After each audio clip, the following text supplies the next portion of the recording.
There we go. And there goes the volume. All right, so we're back. Benton.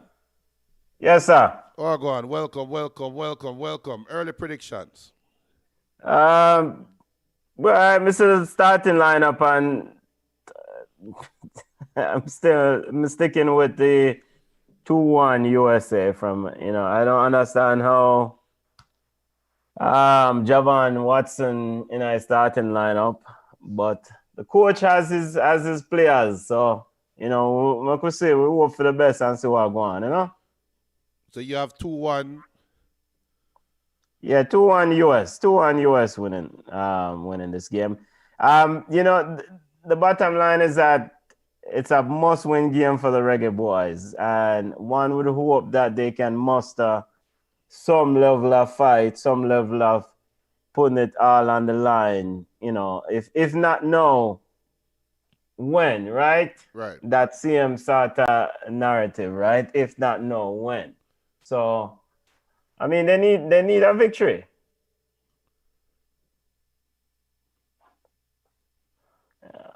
Need a victory, family. Why? But sound. I don't like the lack of confidence. The confidence sound low, brother. Yeah, but I mean, we won how many games so far, Junior? From 7 games, we won 1 game. Yeah. I mean, and we're supposed to get confident, and we're off inside the Independence Park, not the office. Why my background? We need to change the background. We have Jamaica background flag up. I didn't even realize. Football family, 0-0. 30 seconds into the game. We have who? Flemings, Nicholson on the bench, Mariappa, Powell, Fisher, White, Burke, Grant, Morrison. Are you surprised Ravel Morrison is not on the starting lineup? That is the biggest surprise. That is the biggest surprise for me, is that Ravel Morrison is not in the starting lineup. I don't know. I don't know what is going on. So ball is with Zach Stefan. Zach Stefan in the goal for US. Stefan sends it long, looking for Yedlin. Overhit, the ball ran out, and throwing to the Reggae Boys. We saw a couple reports that regardless, I'm trying to cite the source, regardless of what happened tonight, Theodore Tapper Whitmore will have a meeting with the brass of the JFF. Junior, do you expect anything to come of this? Or is it too late to try to fire Tapper, regardless of the result, and try to, I expect something to come off it, as Jamaica is on the front foot, going down the right side. I expect something to come from it. I just question why make that public now, right? Before the game, right? Right before the game, in a do or die game, you don't put that added pressure. As Bobby Reid is trying to send down the right wing and goes out a touch for a throw to United States deep in their half on the left wing.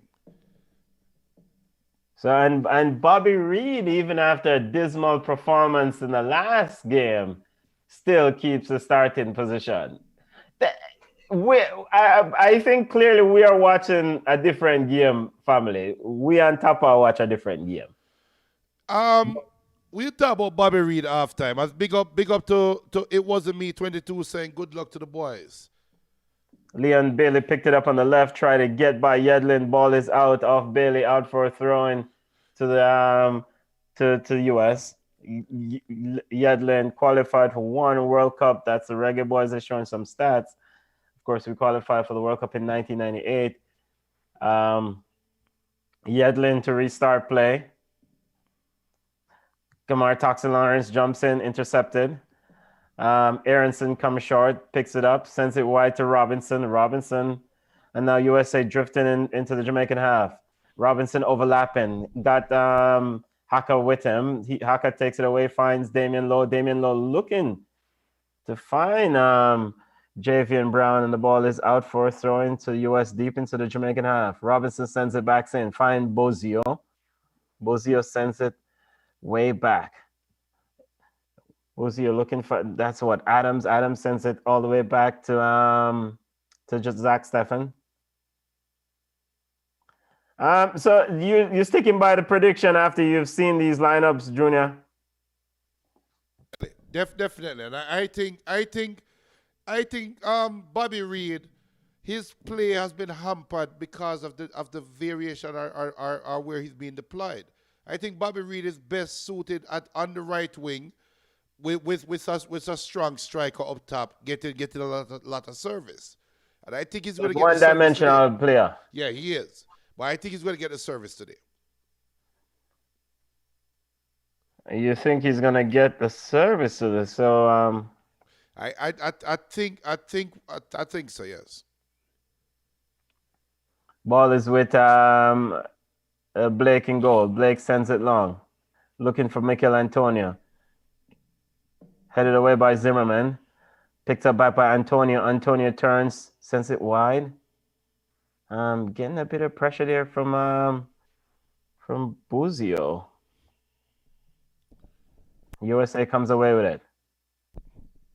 For football family, no one is really taking control of this game so far. It's just a lot of bungle up. No one has really string a few passes together.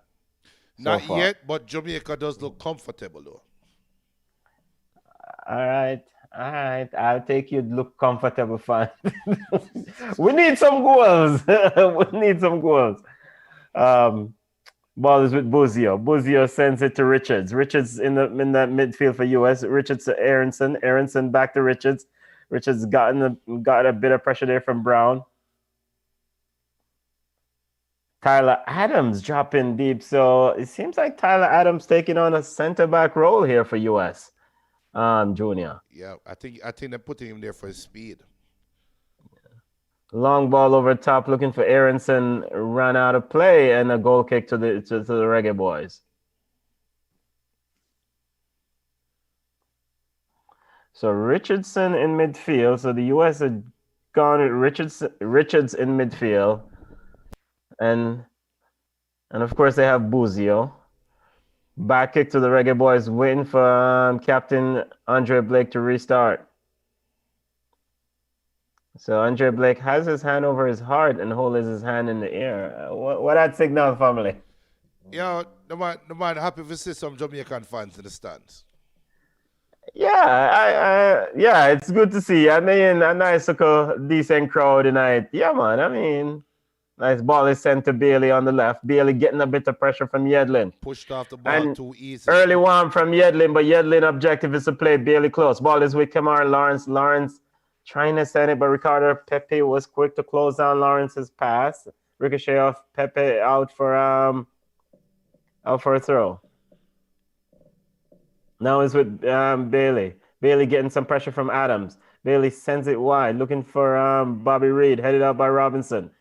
Javon, a nasty tackle there from Javon Watson. An instant yellow card. Heavy touch, slow to and this is why 36-year-old man not to play a ball. What is he doing? The reaction, heavy touch. Oh my! Lunging in, 2 foot on Buzio. Buzio is down. Early yellow card to Javon Watson. Morrison, warm up. And you were gonna say you're a bit surprised about the fact that Ravel not starting. Ravel Morrison is not starting. Yeah. Care to have a theory on what exactly is going on here, Junior? As here comes USA pushing down the right side. Devon Speedy Williams quickly to get it out. It have to be preference because between Lamar Walker, Speedy Williams, and Javon Watson, there's not that much creativity there, right? Yeah. Lamar Walker, yes, has some creativity to his game, but overall, there's no creativity coming out of the midfield, so it has to be preference. It has to be coach's preference. It has to be coach's preference. So Watson Williams in that midfield for the Reggae Boys. Um, yeah, I mean, and let's see here. And Lamar Walker. So Lamar Walker is supposed to provide that creativity, I guess. Right. That and the answer is no. Okay. Ball is with Tyler Adams in the center area for the U.S. Zimmerman stepping up to midfield, sends it to Timothy Ware. Timothy, son of the legendary George Ware. Um, now, now another rough challenge there from the Reggae Boys on DeAndre Yadlin. Tapper Whitmore putting his shoulder on hand on Yadlin, tell him it's okay, it's okay. Taxi Lawrence there with the shoulder in on Yedlin. The ball is top Taxi, you don't have to do nothing there, so weird. 0-0 family. We're starting. It's an early kickoff, 5 p.m. inside the Independence Park. Reggae Boys versus Uncle Sam, Team USA 0-0. A must-win game for the Reggae Boys to get the qualifying to Qatar back on track. Ball sent to Bailey. Bailey headed on, but it's picked up by Adams in midfield. Adams sends it to is that Buzio or no, not Buzio? I think that's Richards. Ball sent wide to Robinson. Robinson to Aronson. Aronson gets inside the Jamaican 18-yard box. Got Damian Lowe. Damian Lowe chopped two, but gave it up. Now the ball is Ricardo Pepe. And Leon Moore quickly gets it away. Leon Bailey back. Now ball is with Richards. Richards picks it up, sends it to Yadlin. Yadlin steps into midfield.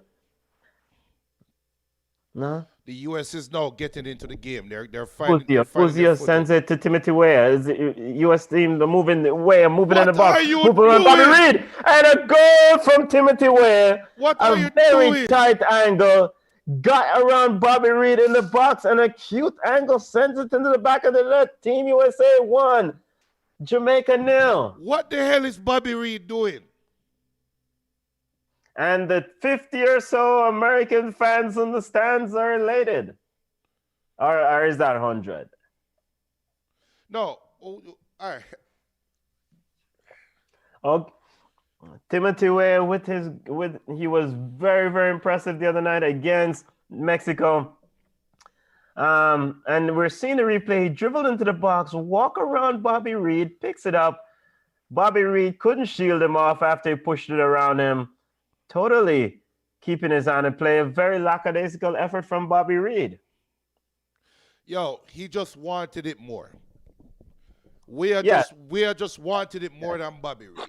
Like, where's Brown? Where's Javion Brown? Right? You're the right back. Why is Taxi the closest of the defenders to Weir coming across? Man. Football family, up the lights, up the subscription, smash the subscription button. Reggae Boys down 1-0. 12 minutes of play. You know, up the likes. I mean, and like you said, Junior, we had a player there in Timothy Ware. He started on the right, move on the left. He just wanted it more. What you're seeing is a U.S. team that so far displaying a level of hunger. The Jamaicans are acting like they're the ones who are ball sent in by Bailey, a little bit over a hit, trying to find Mikel Antonio and into the arms of Zach Steffen. Now USA comes away with it, sends Yedlin into the Jamaican half, sends it wide, looking for Aronson. And Aronson now, the ball is headed back. Liam Moore picks it up, a short ball from Liam Moore. Now US intercepted. And ball is with Speedy Williams. Speedy Williams sends it to Kemar Taxi Lawrence, looking for Mikel Antonio. Zimmerman heads it back. And a foul on or thrown to the Reggae Boys. Kemar Taxi Lawrence will get it. Bailey picks it up, looking to go around Tyler Adams. Adams is still with him. He pushed it back to Lawrence. Lawrence now on and Tyler Adams all over Leon Bailey there, picks it up, picks his pocket and shields him off. Leon Bailey committed a foul. Bobby Reed, that is how you shield a ball. You hear Bobby Reed?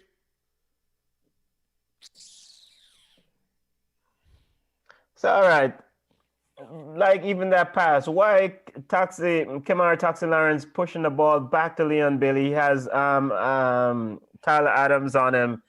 I mean, open up the field, family. Zimmerman sends it long. Ball is to Robinson. Robinson picks it up on the left. Now got Javian Brown in him. Javian Brown pushes him away. Tries to get it to Bobby Reed, but intercepted by Aronson out for a throw to the Reggae Boys. Brown getting ready to restart play. So yeah, let me see if I wrap my head around this. So Tapper really starting a midfield. Javon Watson, Lamar Walker, and Devon Speedy Williams. Yeah, that is the midfield. I do think this. Ball is with Bailey. And his pocket was picked by DeAndre Yedlin. Yedlin sent it to Ricardo Pepe, who flips it off to Timothy Ware. Timothy Ware now finds Musa in midfield. Musa finds Richards. Richards finds finds Robinson. Robinson, Aronson to Robinson, who sends it back to Tyler Adams. Tyler Adams seems to be dictating things for the U.S., making himself available as an option. He sends it back to Zimmerman. Michael Antonio putting a bit of pressure. Zimmerman sends it to Zach Steffen. Zach Steffen now sends it to Musa. Musa now getting a bit of pressure, steps away from Speedy Williams, and Speedy Williams fouls Musa. Very good CDM play there from Musa, showing for the ball, and then attracting the pressure, walking around it, picking up the foul. Free kick to the U.S. team. Dale Garner said, I'm not asking for much because I know we're not going to qualify for the World Cup. Oh. Ball into the box. A shot!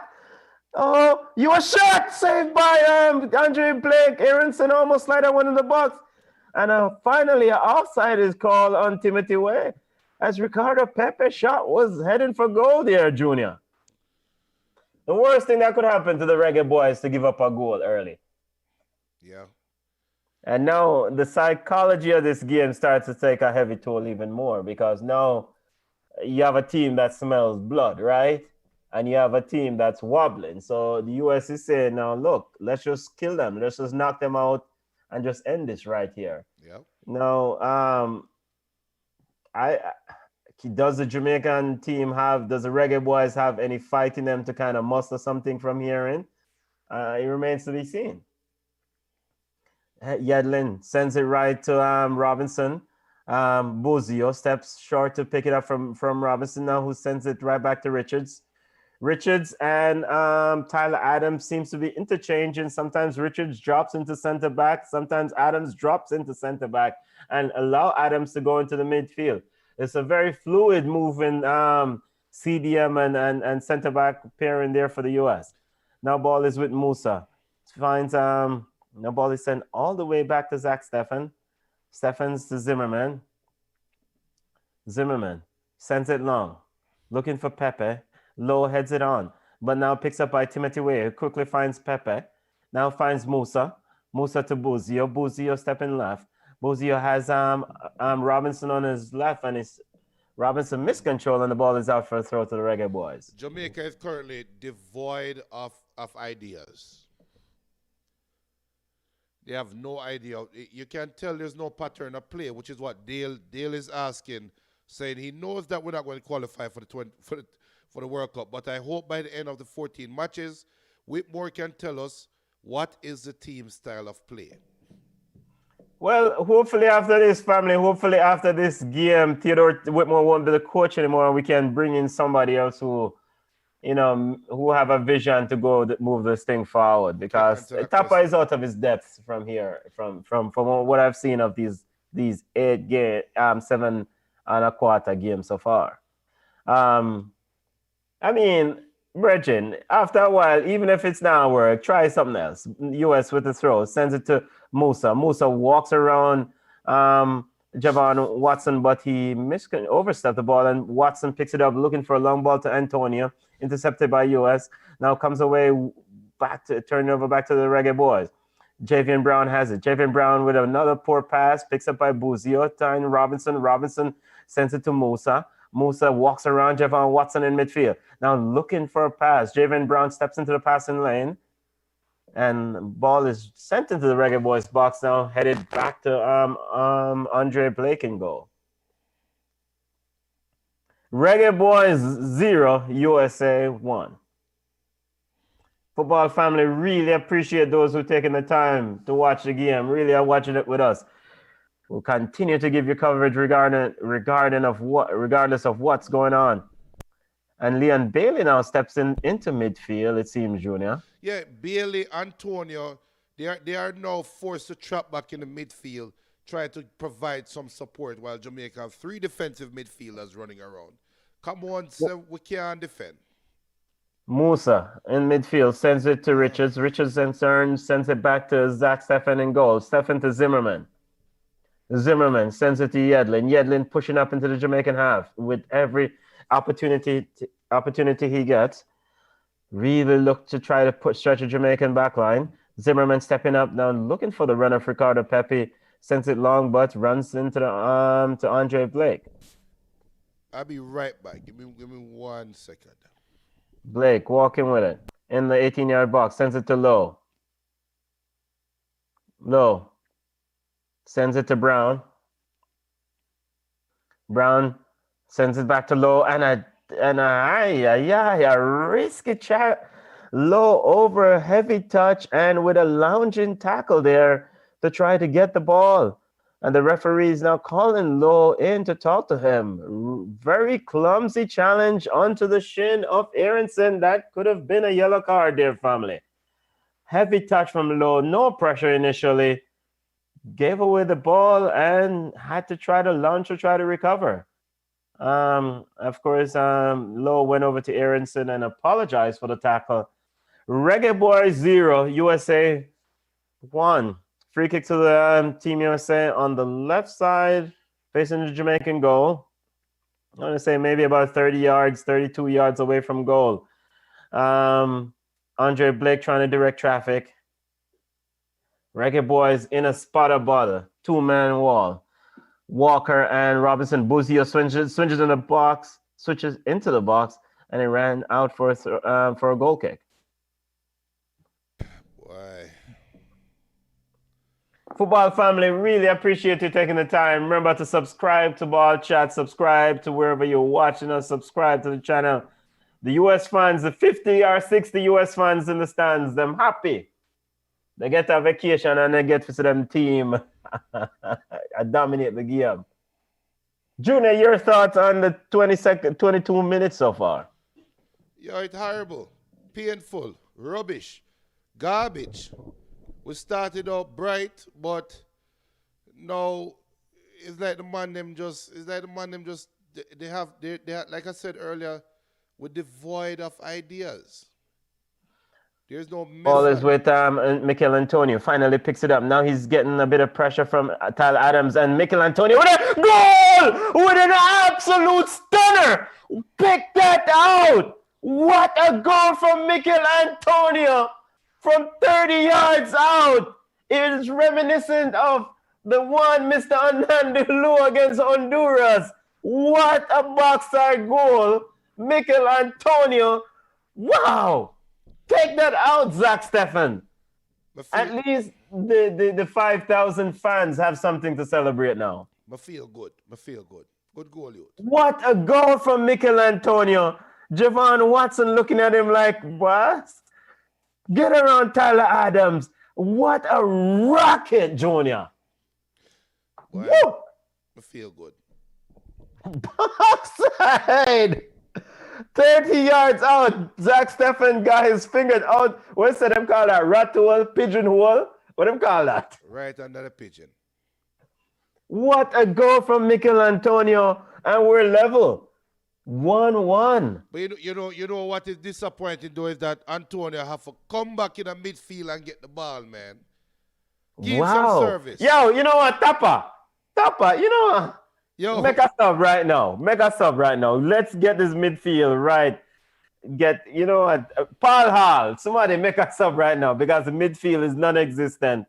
You have a player up top who can score the goals, who's willing to do what it takes to score the goals. put somebody on the field to get them on the ball so him can score the goal. Jeremy said, I would hope Tapper get terminated and we rebuild the program. Him some sound stress and him just kiss him teeth after the goal. One more game for Tapper. Well, regardless of Tapper and Tapper's stupidness in front, leading the boys, our reggae boys, we are say, and we support the players. You know, we will criticize some of them, but the players, them have put it all on the field. Ball into the box now, as Jamaica has gotten a bit of confidence from the goal. Ball is with Kamar Lawrence. Lawrence now finds them on Speedy Williams. Williams to Lawrence. Lawrence with a horrible pass and ran out for throw. What a goal, Junior. Yo, that might be the goal of the backside qualifier so far. Hold on. Calm down. A good goal, but goal. You don't think so? Of this CONCACAF World Cup qualifiers, have you seen a better goal? No, but... No, I mean, irrespective of result, me just give the man credit for the goal him score. Yeah, I agree. Andre Stevens said Antonio worked more than the whole team combined, including the coach. Jeremy said Ravel leave it on the pitch. I agree 100%. Football family, check it out. If you're watching us in the US, it's game is on Paramount Plus. Check out FlowSports in the island on the rock. And Hess Goal, wherever else you're there, hessgoal.org. Come. Yeah. And if it not work, then we don't know what to tell you. Jeremy said goal of the qualifiers, don't make we qualify.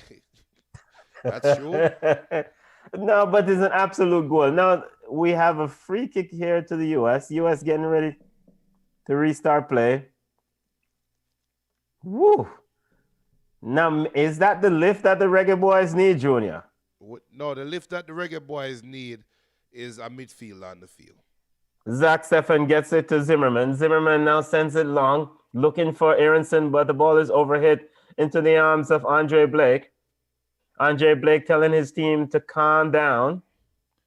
Maybe they don't need to calm down. Maybe they need to get tighty and go hard. Yo, Deal said Tapper might take off Antonio now. Blake sends it long, headed by Leon Bailey.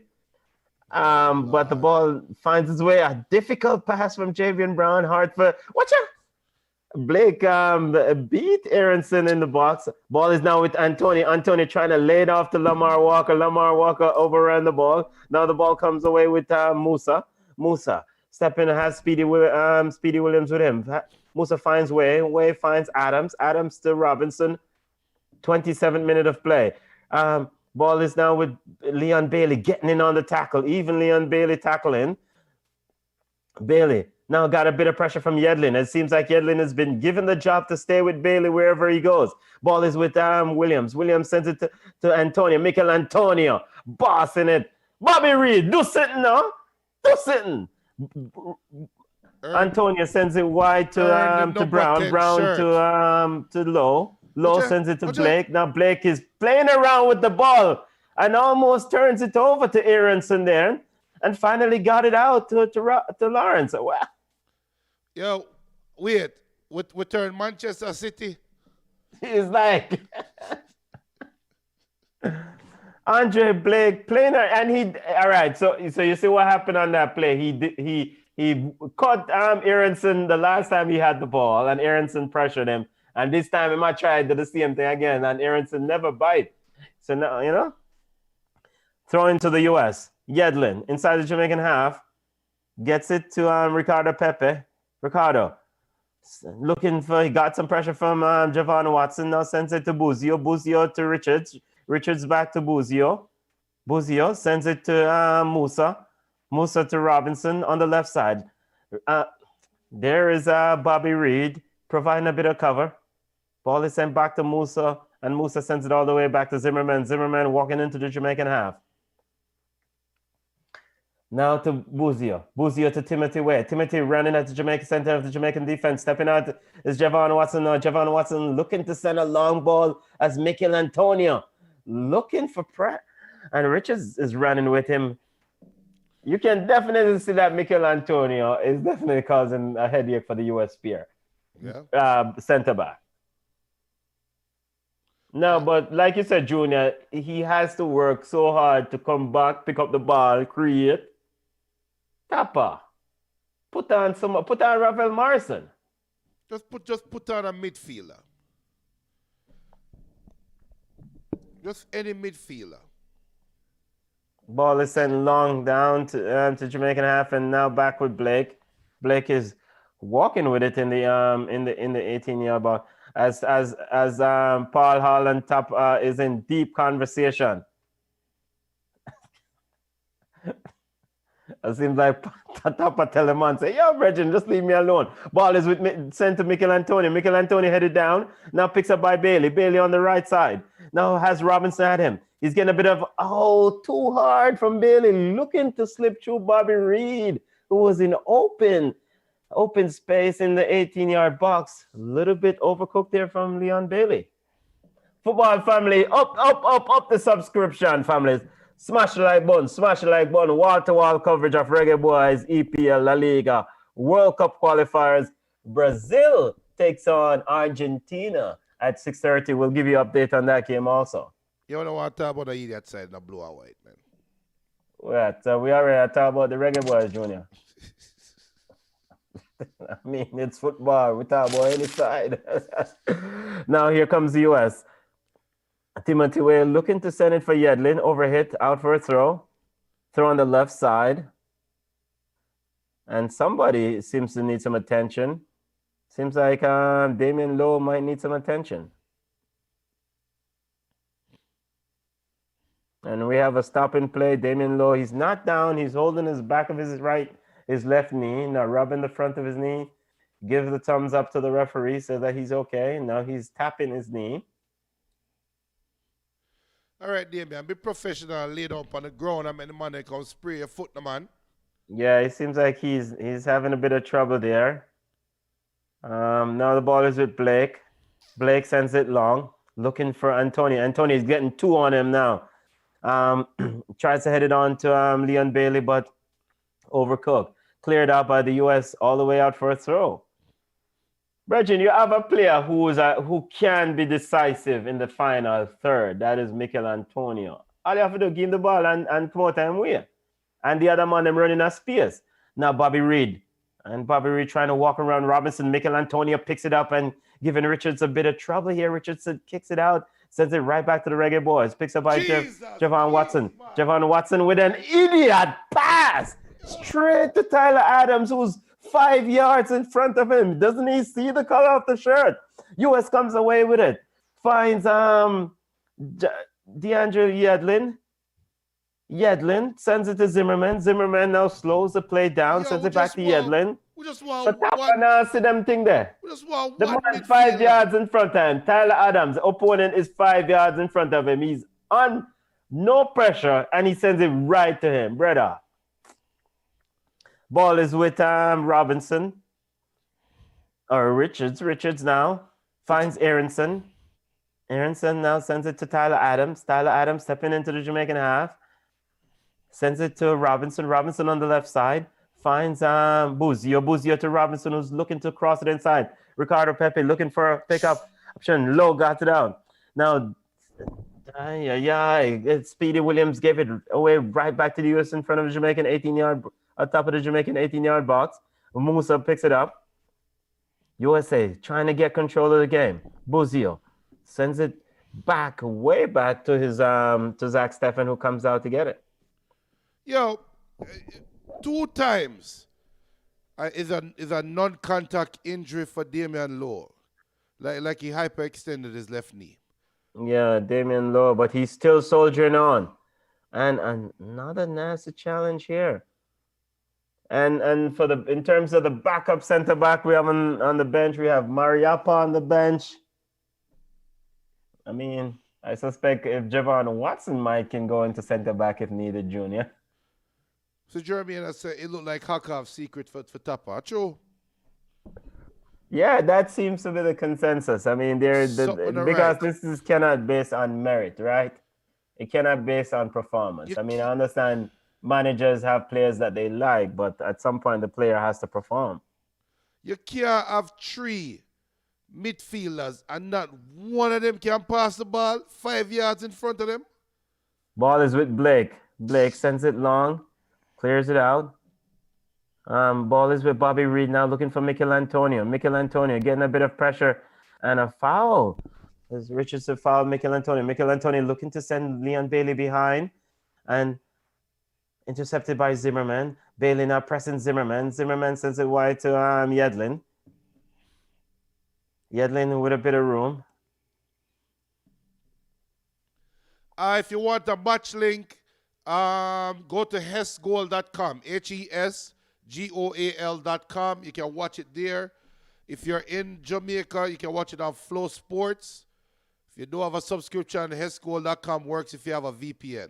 All is with Bailey. Bailey looking for Mikel Antonio, but Mikel Antonio is still chasing.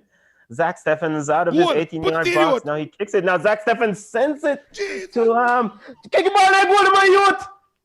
Oh yeah. Zach Steffen was wide. That was an idiotic play from Zach Steffen. Sends the ball back into midfield after being way out of his box. Oh, Wallan, salad.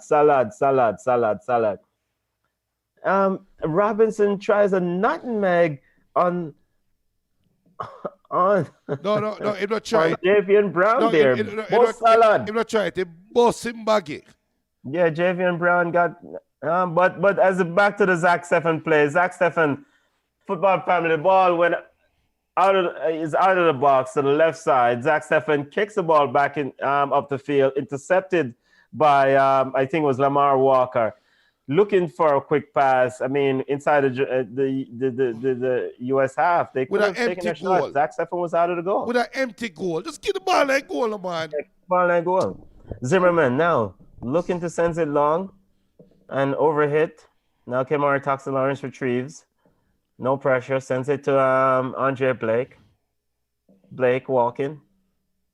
Mariappa showing for an option. Now Blake tell him to he's gonna send it long. 36 minutes of play, 1-1. Blake sends it long, low. Blake sends it long, Antonio. Antonio gets off ahead of Zimmerman, tries to pick it up and tries to send it quickly, but intercepted by Kamara Toxin Lawrence. CONCACAF World Cup qualifiers continues later on. We'll give you wall-to-wall coverage of those games as Panama will play El Salvador, Mexico against Canada, and Honduras will play Costa Rica. Now, Timothy Way gets behind Toxin Lawrence, and Timothy Way gets into the box with a cross, but quickly out is Javian Watson as Andre Blake was claiming the ball, but Javian Watson was quickly out to get it away. Kevin, did you see the link? Kevin, big up Kevin Stewart. I put the link in the chat. 37th minute of play, 1-1. Yeah, Javian Brown, the goalkeeper called for that. Made the goalkeeper get it. Now the throw into the US, deep into the Jamaican half. Yedlin sends a long throw in. And the ball hit Mariappa in his head. Mariappa is now down on his knee as it was a back header by Timothy Way. A Sofimi, I big. Yeah, and now Liam Moore says he's okay. Brother, the ball got hit in the face, family. Got hit in the face. Got hit in the face. But get up and play ball. Liam Moore. Hey, remember, we have one centre back who's already injured on one leg. We don't want the other centre back injured. We have Aka. Aka is ready to play centre back. Blake sends it long. Good header, youth. A good header by Antonio, miscontrolled by Leon Bailey. He recovers it. Now Robinson's with him. Bailey with a bad pass behind Lamar Walker. Lamar Walker not really showing his creative abilities here. Now ball is with Watson. Watson sends it to Javian Brown, who sends it to Leon Bailey. Leon Bailey into the box, cuts his play, and Robinson was quickly to poke it away from him as Leon Bailey, one would think, would be able to get beside young Robinson there, Junior. No disrespect to Leon Bailey, but he has not shown as yet the ability for Cutterman in a CONCACAF. So I do expect that. Yeah, big ball of Leon Bailey. Come on, he have it done. Robinson He right has there. he Corner has kick to the Reggae boys on the right side, facing the goal. Leon Bailey standing over it. We're in the 39th minute of play. Mikel Antonio is close to Zach Steffen. Short corner taken to Bobby Reed. Bobby Reed then curls it into the box, looking for Moore. Low heads it, and the ball is headed out by Moore instead of on. Now ball is with Lamar Walker. hot, Lamar Walker hot, looks to ref, send a cross ref, in, but ref. referees, Reggae boys appealing for a handball. Referee says no, play on. No VAR, Junior. Ball is with Bailey. Bailey now sends it to Robinson. Javon Watson. Javon Watson back to Oh my Bailey. God, Bailey boy. sends it, and a bad pass again from Javon Watson, intercepted by the US as it comes away with it. And Ricardo Pepe almost Eat break free. food, And Speedy. Devon Speedy Williams with a quick tackle to cut it off. Eat food, Speedy. Eat food. Ball is now with Speedy Williams. We're seeing the replay of the potential. A penalty that Benton. I mean, on a handball, that Junior. A penalty that Benton. The man lean into the ball. Him lean into the ball, but the hand did make him body bigger, all right? Hey, Jeremian. So Jeremian said, I agree. Bailey a move mediocre. He is. Just Now, a yellow card is handed to a Reggae boy as Tyler Adams is down. Javian Brown, Javane Brown, not Javian, Javane Brown picks up a yellow card there for a foul. Hold on, what kind of tackle that? I want the backside. I want him get them brother out. The man is a while. No, sir. No, That's a red cardable tackle, brother. Hold on. And hey, And them give I look for Roof. idiot Paramount Plus have yellow card to Kamar Roof number 16. It's not Kamar Roof, family. He's not there. Can somebody email Paramount Plus and tell them said they have the wrong number? Jeremian, me a bigger penalty, Jeremian. VAR. Penalty that. Ball is with Zimmerman inside the US half. Zimmerman now moving around, stepping up trying to step up, getting no pressure. Now Speedy Williams comes forward. Now sends it to Yedlin. Yedlin flicks on to Aronson. Aronson moving away from Jamaican player. Now ball is with Timothy Whale looking to send Buzio through, but overhit and out for a goal kick. Hey, the ball game I get hot still enough, but I like Ball game I get hot. Ball game I get Ball hot. game really I get hot. When is the miserable coach going to make a substitution? Big dirty idiot topper. Big up to Bazir Rahim. Yellow family. Hi. Big up yourself. Football family. Welcome to Ball Chat. Watch Benton, along of a penalty that World Cup Benton. qualifiers. A penalty that. Okay, Junior. Okay. That's a No penalty. penalty was awarded. Ball sent long now headed back into the Jamaican half, and Damien Lowe heads it back to Andre Blake. We can consult with the referee later on. Shane Sampson is asking, VAR, is it good or bad in your guys' opinion? It's good if we get a penalty. Bad if not. I think VAR is good. I think for the good football family, I think VAR is good. There's a lot of controversy around VAR in the EPL, but I think it's the way it's implemented in the EPL. I haven't heard the similar controversies in other leagues and in the European Championship or nor in South America about VAR. Yeah, I agree. The way they implement VAR in Champions League is the ideal way. Yeah. Now Leon Bailey behind the US defense. He's got Richard Swim. Dribble at him, beats around Rich. Walks at Richard, sends it to the top of the box to Walker. Walker dressing. Wait for 4 players. Now he turns it over and the ball is sent. Taking too long there, Lamar Walker. Taking too long. Ball is now with Taxi Lawrence. Lawrence now to Bobby Reed, who switched to the left side, who sends it to Walker. Now Walker gets close to the box. Now gets inside. Now Yedlin is on. Aaron Adams is on him. He's trying to get the cross in. Jesus. Ricochet. And now ball is with Javon Watson. And every time Javon Watson passes the ball, Junior is having a fit. Leon Bailey picks it up. 3 players on him. Intercepted. Now Musa comes away with it. And almost another dirty tackle from Javon Watson, but he pulls out at the last minute. Ball is sent long, cleared by Blake and cleared by Lawrence and Aronson and Lawrence are both down. Yo, but you realize Haka cannot make a 3-yard pass. You realize that, right? Yeah. I don't know what's his. I guess he's there to bring some steel, but if the steel is gonna lead to a red card, that's a problem. He can't pass the ball. Aronson is back up. Big up. Jose Lopez de Fontefillo says, "Go USA." Big up. Jose Lopez de Fontefillo. Big up yourself, family. Big up yourself. Yeah, big got some US Team USA supporter. We cannot knock a one. I won't knock. I don't know about you, Junior, but I won't knock a one or criticize a team that goes out and win it. If the US goes out and win this game in the context of the competition, then it is what it is, you know? Oh, of course. You know? Of course. Taxi Lawrence is getting some treatment. And now he's physio is giving the thumbs up that Taxi's played a lot of minutes here. Kamar Lawrence has played a lot of minutes for the Reggae Boys, and my bottom line is that if Jamaica is trying to go to the World Cup, if the Reggae Boys is trying to go World Cup, is a back against the wall game, must win game. We're yet to win a game in the qualifiers at home.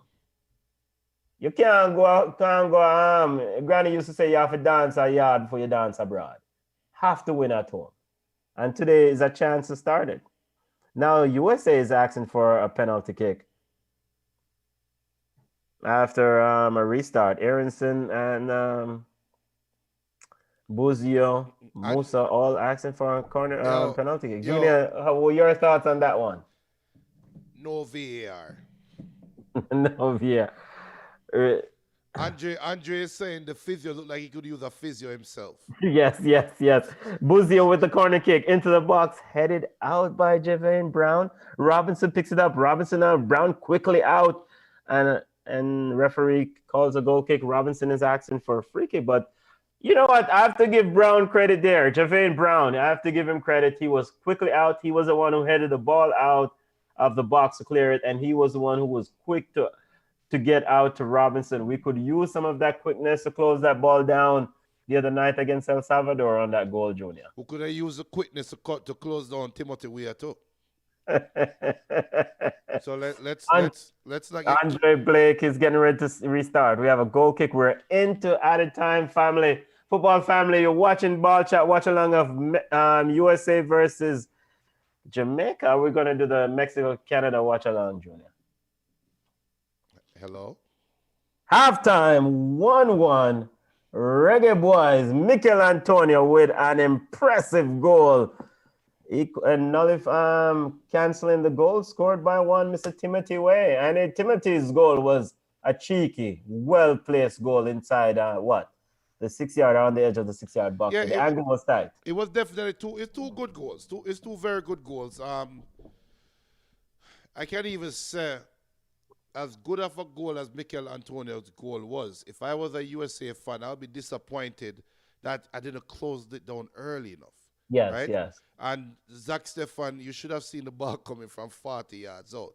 Not taking anything away from Antonio's goal. It's just like Weah's goal. Weah's goal is a very good goal, but Bobby Reid should have he should have cleared the ball.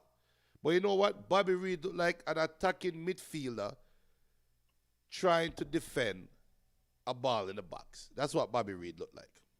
Big up, was this MVTTE block? Vamos, Jamaica. Let's go, Jamaica. We need a victory for the Reggae Boys. Big up yourself, family. Welcome to Ball Chat. We have its honorable member of the Ball Chat joining us.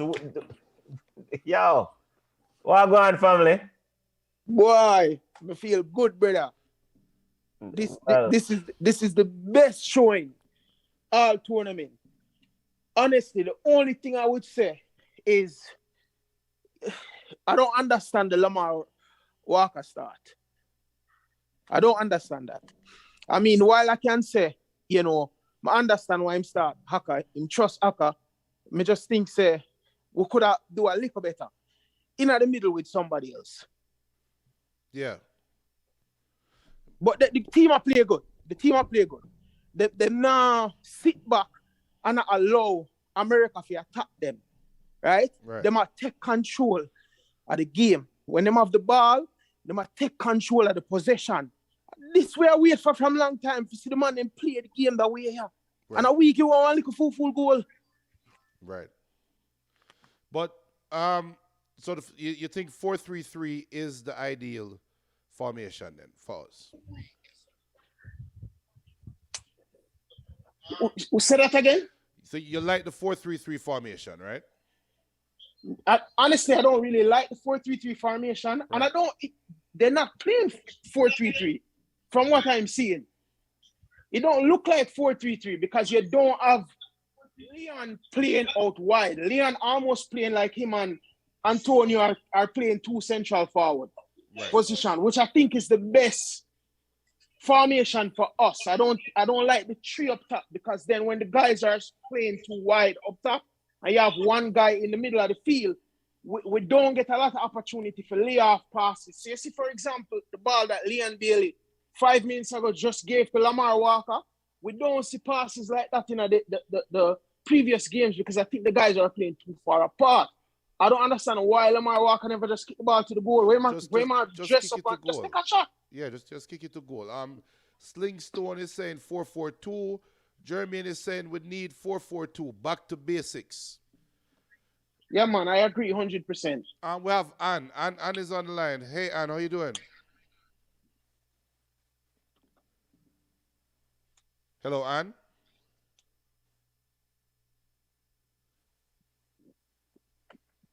Yeah, and take care of herself. All right. So, do it. The question we ask every game we ask. What's your first change, or do you make a change? Yes, absolutely. I take out Lamar Walker. May I take out Lamar Walker and may I put in Ravel. Right. And may I take out Haka and may I put in Grant. That's how I would go in to start off the half and then see how things play out from there. So let me and Jermaine, let me know what your first change is. Slingstone, let me know what your changes. Let me know. Let me see what going on FlowSports. Big up Pac-Man, USA going win. Garfield saying Tapper has to go. He doesn't have a clue about coaching first class football. Carlington Morris says coach not good. That's why we can't win our yard. O'Neal saying Tapper need to do better. So I like the first change. I like the Ravel. Bringing in Ravel for Lamar Walker, you said, right? Yeah. Then you say you will bring in Grant for Haka. Here might change now. I would take off Haka, but I would put on Nicholson. And then I can play 4-4-2. I would keep Bailey on the wing, and Bobby Reed on the wing, giving them license to roam like they're doing in the first half. But I want the 4-4-2. What do you think about that? I mean, I just feel like we need somebody. And look, Haka play a good first half. But I just don't think him have the gas for really staying at the game. And instead of wait for him start make mistakes, just him already on a yellow card. Right. So, but I think we need somebody in that midfield who can stand up in the midfield and be a central force in that midfield, right? Right. We need a good tackler. While I think Speedy can play the CDM or play that holding position, I just think Grant would be a better fit for that. So even if you want to do the 4-4-2, I would just make the change with Ravel. I would also bring in Grant and just leave Leon Bailey up top with Antonio. For me, I don't think Bailey strikes me as a striker. He's not. So he's not. But here's what I like about having Bailey in that position. Right. Bailey is one move away from beating somebody and getting a clear path to take a shot. So I still think he presents some value there. With a 4-4-2, I wouldn't put Bailey out on the wing. Bailey just hasn't done well for us on the wing. I want him in the middle of the field. And a part of the reason why I want him in the middle of the field is because I feel like he gets a lot of attention. Right. And once he pull that attention to him, it free up guys on the wing now. So if you pull the attention to Bailey, whoever you have playing on the wing, Break and Bailey can play the ball down to them. So I think it can open up a lot of space in the midfield for us, pulling guys towards Bailey. But when Bailey up on the flank and two guys go over there, it's easy for them to corner him. Right. The byline for corner him from the outside, right? So I think if you give him more space where he can go left, he can go right, it will make him more dangerous. Right. So greetings, Ann. Ann, how you doing, Ann? We'll get you some feedback from you. How you doing, Ann? Hello, Ann. Hi, good night. Good night. So tell what you feel about the game. Good night. Hey, and turn down the volume. Turn down the volume on the YouTube real quick. I'm feeling great about it, the game. Hold on. I'm feeling great about it, man. All right. So the question I'm asking everybody: what's the first change that you will make? What, the first what? The first change. Would you make a substitution, or would you play the second half the way the game is going? Yeah, I would play second half. All right. So who is your most impressive player so far, in your eyes? When this guy that scored the first goal. Mikel Antonio. Yes. Yeah. So how you feeling? Wait. What's your gut feeling about the second half?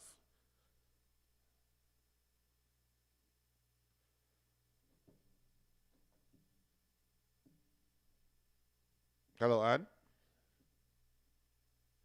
Like we lose her. So Duyan, I like your first two changes, and I will work with the two changes.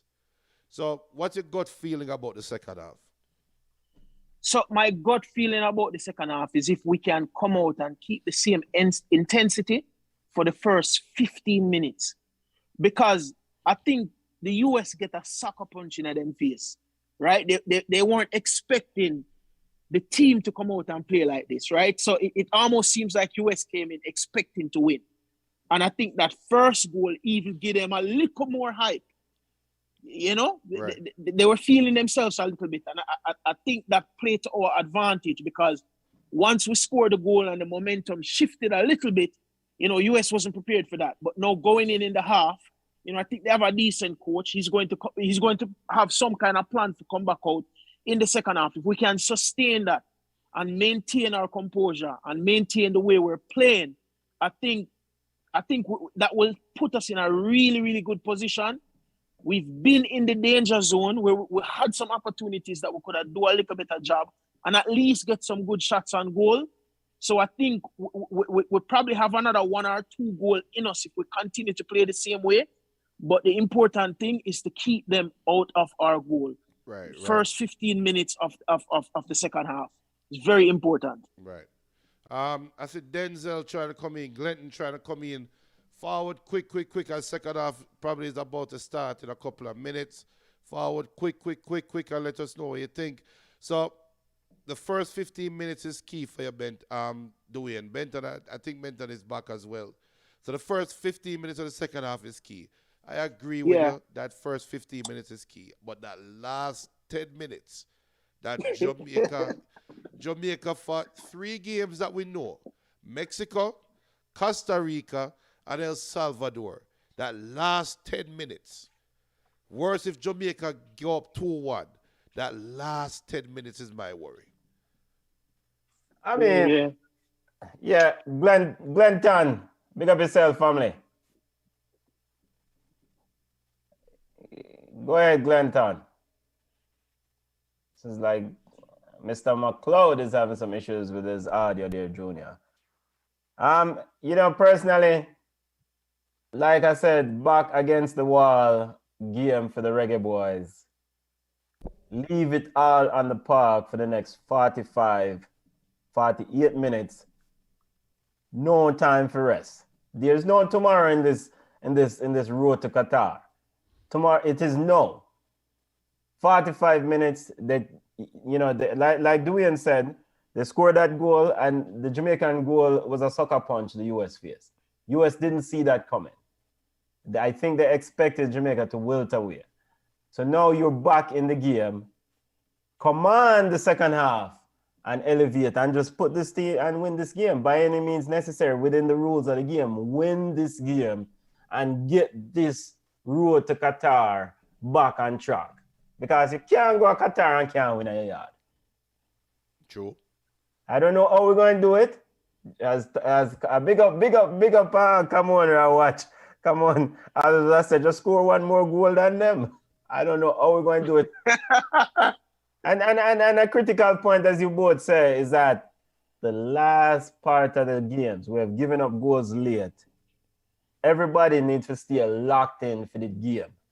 The coach don't wait no time for doing no foolishness. Make the subs them and you have 5 substitutions. Use them properly and just win the game.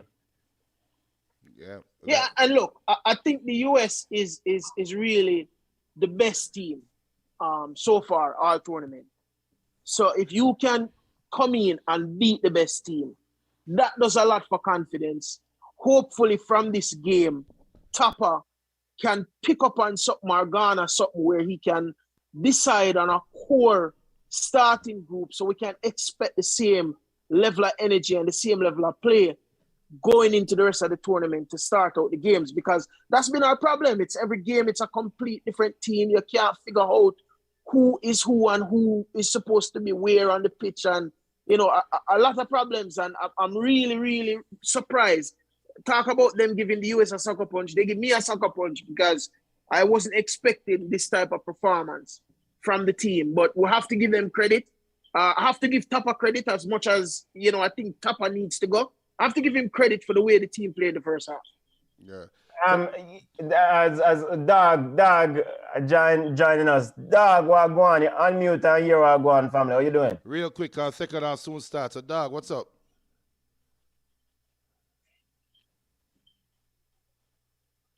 Players back on the field, getting ready for second half.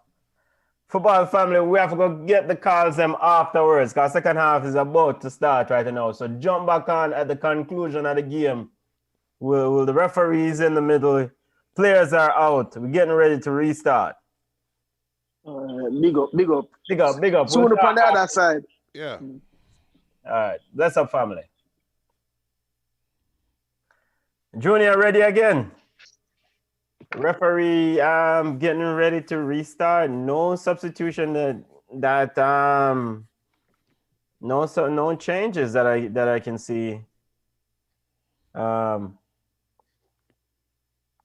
Referee waiting for from the green light from the CONCACAF official for the time to go ahead and restart.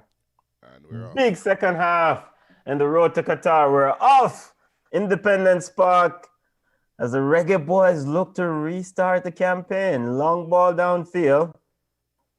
And a change has been made as Kemar Toxin Lawrence is off. And who's that? Gregory Lehigh is on from Toxin Lawrence Jr. Ball is now with Low. Low sends it to Blake. Blake sends it long.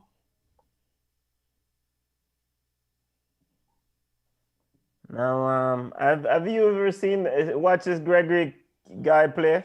Are you familiar with him, Junior? No.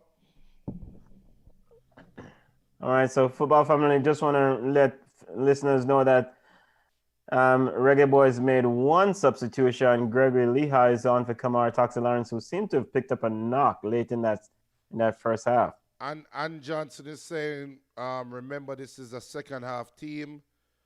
Jackie Brown saying, still remember the ball is round.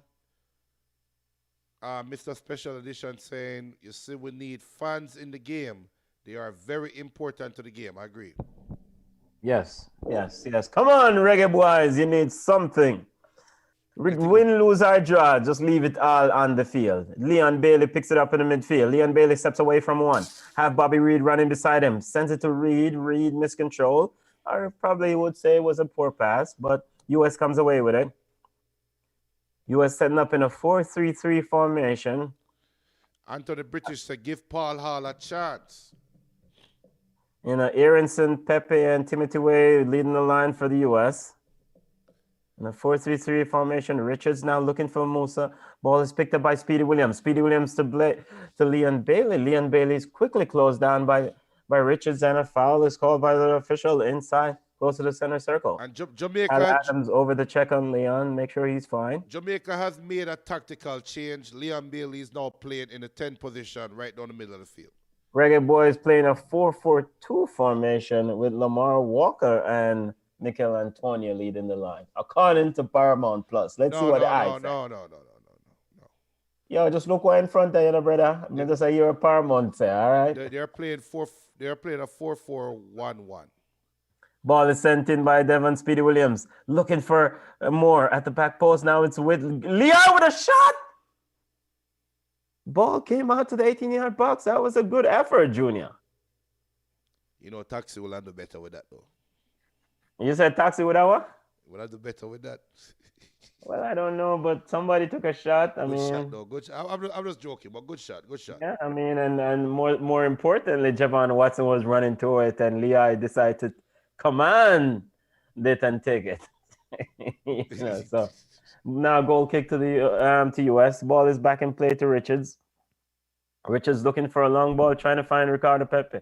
Now finds Damian Lowe, who picks it away from Pepe. Now to Gregory Lehigh, sends it to Williams in the Jamaican half, sends it back to Liam Moore sends it long, looking for a run of Mikel Antonio, headed up by Zimmerman. Ball is picked up by Bobby Reed, headed by Zimmerman. Now it's with Lamar Walker with a bad pass. Yeah, try to pass ball through three players. I know how to work. Ball is now coming for the US, looking for Aronson and Damon Lowe quickly across to get it out for a throw into the US. Come on, man. Throwing What at kind of midfield. pass is that? Eh? What kind of pass is that? Yeah, don't make your game so complicated. I mean, he was trying to pass it to three players there. Don't make so Robinson with the throwing, headed out by Brown, or kicked out by Brown. Now throwing to the US. Further down beside the Jamaican 18-yard box. Robinson now with the throw again. Antonio Robinson gets it going. Sends it to Buzio. Buzio have Javon Watson with him. Junior, you concerned about Javon Watson, this yellow card? He's already sitting on one yellow card. It's a red card. He's going to be asked to do a lot of running and picking up these moving American players in the system. Yeah, and here he is called into action right now. Here is Javon Watson running with Aronson down the left side. Aronson then sends it to Robinson, who's inside the 18-yard box. A heavy touch, and it's out for a goal kick to the Reggae Boys. Football family, really appreciate you taking the time to watch along US versus Jamaica CONCACAF World Cup qualifiers entering to match day 8. US sat atop the group on goal difference, tied on points with team Mexico. Jamaica sitting on 6 points, tied with Costa Rica and El Salvador entering to match day 8. Good to see some fans back in the stands for a football game, though, inside Independence Park, Junior. Yeah. So, throw into the Reggae Boys, deep into their half. Let's see if we can send them home with a 2-1 victory. Yeah, still can send them home with a 2-1 victory. It would be nice. Throw is taken to Mikel Antonio, holds the ball up well, and the referee calls a foul as Mikel Antonio was fouled there by Richards. I mean, Mikel Antonio definitely draws attention. 3 players on him there. Zimmerman, Tyler Adams in the air, and Yedlin is the one who kicks him in the side. Yo, I don't want to damage West Ham big striker, I know. Ball is sent wide, looking for Leon. Hard, tough ball to control. Ricochet of his leg out for a throw-in. Tapa Whitmore deep in discussion with his coaching staff. Now picked up by Buzio. Buzio dribbling into the Jamaican half. Send it to Aronson. Brown is out to him. Speedy Williams to Buzio. Buzio sends it to Musa. Musa wide open in midfield. Watson jacking over. Lamar Walker trailing the play. Now back to Buzio. Buzio wide open. And a shot from Buzio from 22 yards All out. right, listen. This And is he was too free there as the midfielders are lost. this is the there on problem. that play. This is the problem I have with Manchester United. And Jamaica have the same problem. Why play 3 defensive midfielder if you can't lock down a guy that is 25 yards away from goal? It makes no sense. The man basically stood up and basically took a free kick. That's basically a direct free kick attempt. And it skimmed the top of the net. Very lucky. Goal kick to the Reggae Boys. Blake is getting ready to restart. Blake sends it long. Looking for Antonio. Headed out by Richards. Brown, Javane Brown sends it back into the box. Now, Speedy Williams sends it to Mikel Antonio. Mikel Antonio control it. He sends it wide, looking for the Jamaican player running Lehigh. Lehigh broke off his run, but then finally picks it up. Now ball is with... What the fuck? Now Jamaica, he missed it! Wow! A sitter 4 yards out.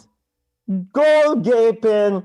Bobby Reed sent the ball over the box, headed down by Leon Bailey into Bob. No, not Leon Bailey. Robinson knocked the ball into Bobby Reed's path.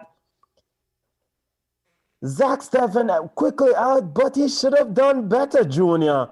He swacked it. He just kicked at it and sent it over the top. A golden opportunity there. 4 yards out, 5 yards out. Either side, it's in the back of the net. Reggae Boys not making use of his chance. Here comes Speedy Williams. Speedy Williams now sends it to Lowe, who sends it to Brown. Brown. It seems like Mikel Antonio have got to score a like goal. This is pretty much my conclusion. Because he seems to be the only, well, other than Shamar Nicholson, of course, Shamar Nicholson is not on the field. But he seems to be the only one who has the composure in front of the goal. Brother, how you missed that? Benton, my 6-year-old daughter will score that 9 out of 10 times. And the one time she'll miss is Stefan getting a chance to save the ball. Not even on target. The ball went over the top from 6 yards out. Do we give him a pass because it bounced to him? No! Okay. Now ball is into the box, headed on and out, and a shot taken by Watson, and Yedlin cleared it for a corner kick. Reggae Boys up in the pressure here, looking for a go-ahead goal. Bobby Reed give away the first goal and dash with the easy goal for take by the lead. Now Bobby Reed and Leon Bailey standing over the corner kick. I can't believe this. Leon Bailey standing over it by himself. He told Reed to kind of move a little. Seems like he's looking to put this one into the box. Both teams already have 2 corners. Now a short corner didn't get above the first man there, Leon Bailey. Couldn't beat the first man. Ball is out. Ricochet off Lehigh and out for a throw as the U.S. subs are warming up. Christian Pulisic amongst the U.S. sub warming up currently. And Roldan. Star Boy said, Bobby, get off the bloody pitch. Ash Mead said, biggest miss of the entire qualifying round. DY said, Dwayne said, Bobby Reed pull a Javan East. Oh my gosh. Yes. Oh, what pilot? Move for here. Oh, Devon Speedy Williams got piled by Timothy Way. Timothy Way seems to be just... He looks like the youth has talent. He has talent. Yeah. Definitely have talent. Ball now with Jamaica. Javon Watson. Christ. Javon Watson sends it to Mikel Antonio, but Zimmerman stepped up and took the ball away from Mikel Antonio and sends it high. And now Damian Lowe is now down on his back, needing some attention, family. The same knee. Knee again. As the referee instruct the physio to forward onto the field. Football family, up the smash the like button. Really appreciate you taking the time to watch this game with us. Also, subscribe to the channel, family. Subscribe to Ball Chat. You know, we do wall-to-wall coverage of football. Bolivia is leading Uruguay 3-0 in South America World Cup qualifiers. That would be a shock result if that hold. Bailey's not getting up. So everybody, Michael Starboy is saying Bobby Reed, shaking my head. BM said Liam Bailey is also poor. DY said Nicholson missed one just like Bobby Reed in the Gold Cup. I remember that one too. Yeah, maybe that close was similar, but I think Javan is just as bad. Actually, this Bolivia did defeated Uruguay 3-0 in South American qualifiers. Colombia, Paraguay just kicked 14 minutes in, 0-0. Argentina versus Brazil starting in 15 minutes. Leon Bailey has not been that good. He's not really taking a dominant performance as one would hope. Hold on. I tape up. Damian Lowe is getting our magic tape. That look like electrical tape, brother. Romario Martin, you can watch the game on hesgoal.com. HESGOAL.com. And if you have VPN, you can use it if you're in Jamaica. If you're in Jamaica, watch it on FlowSports as well. One thing I will say, Damian Lowe is leaving it all on the field. Clumsy at times, but he's leaving it all out there. Effort. Just like the other games. Now he's getting ready to come back on. Should the coach make a decision here and say, yo, you're injured, brother, next man up? No. So you rather go with a brother who is definitely leaving it all on the field, but is definitely injured. Now Damian Lowe is with Aronson. And Aronson now, the ball is kicked out for a throw into USC. Now the ball is quickly back in play to Robinson. Robinson looking to go through Brown. And Damian Lowe quickly across to shield him off and now sends it out. And Damian Lowe push away Robinson. And Robinson and Lowe seems to have gotten into a little bit of tit for tat there. Carlton Morris said, coach need to make a change. No. I mean, the obvious change is any of the defensive midfielders. Just put Ravel Morris on the game change. It's not that difficult.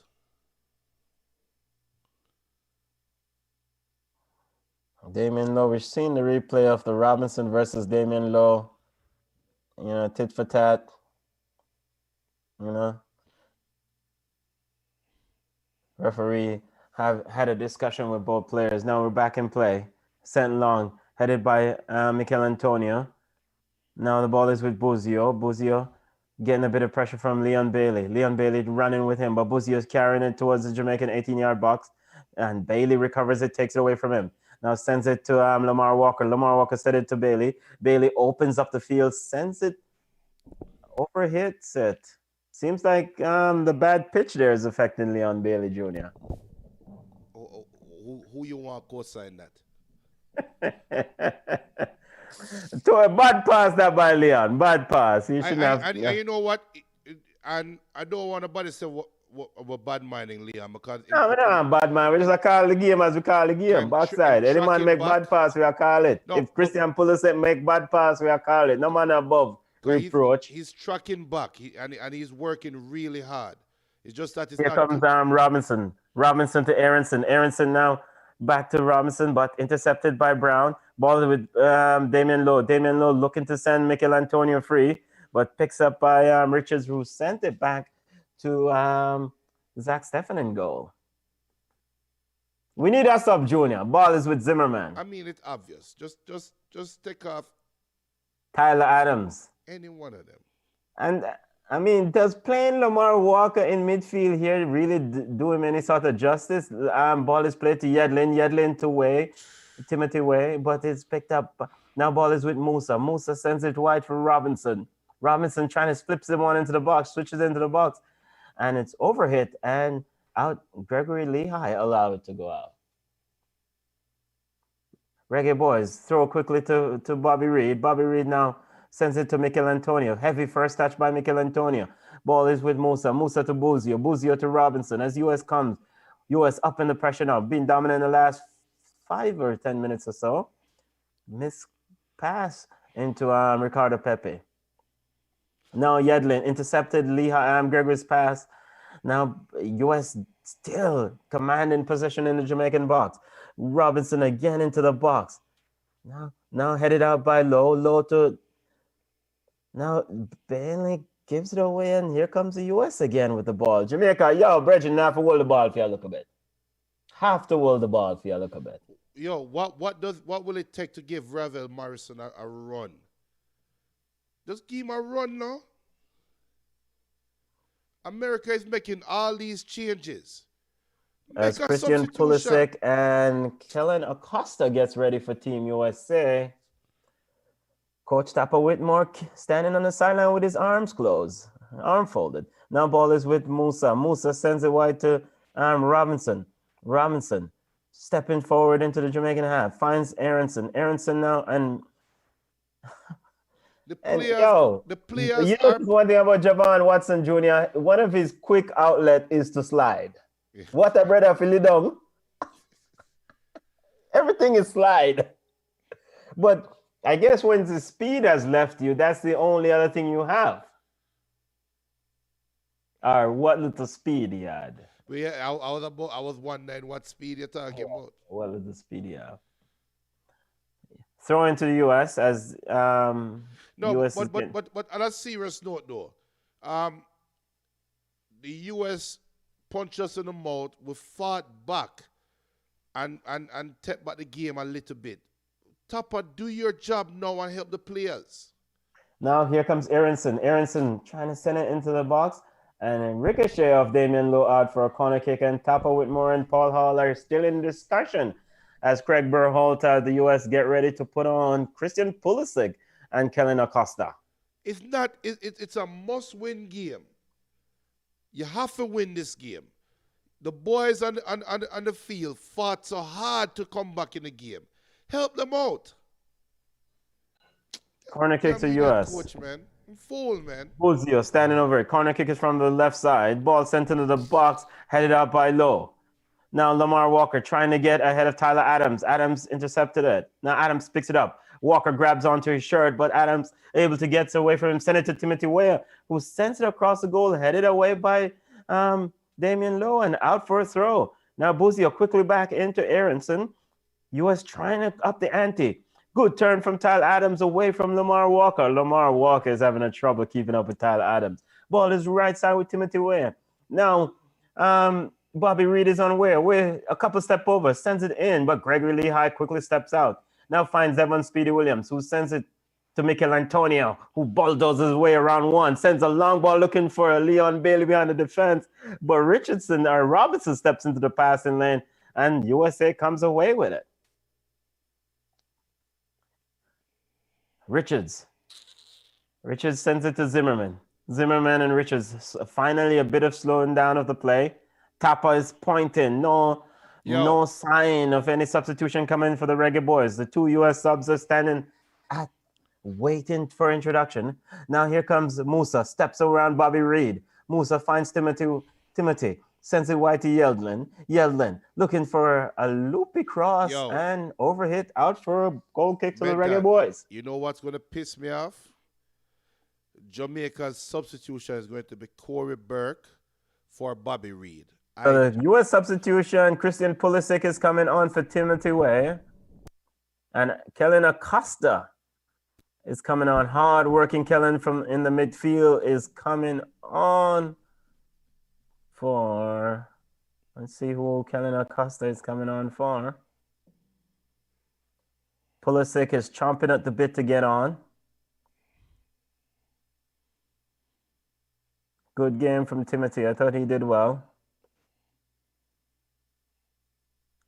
And then Kellen Acosta is coming on for... Acosta is on for... Is it Musa?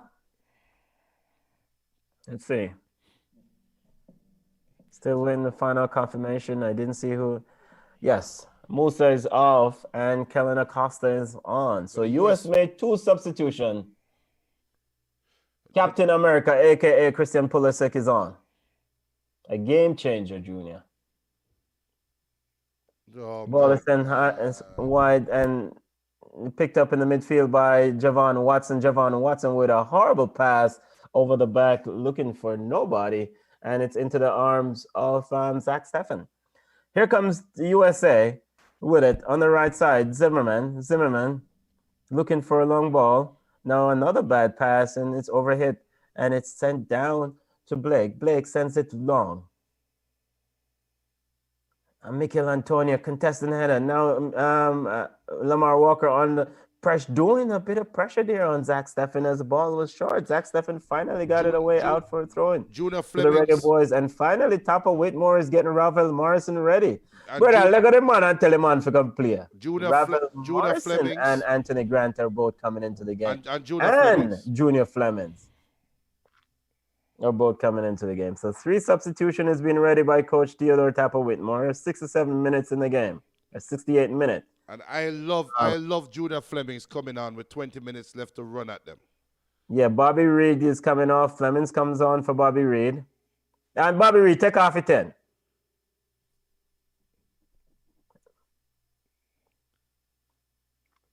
Javon Watson is coming. Wait.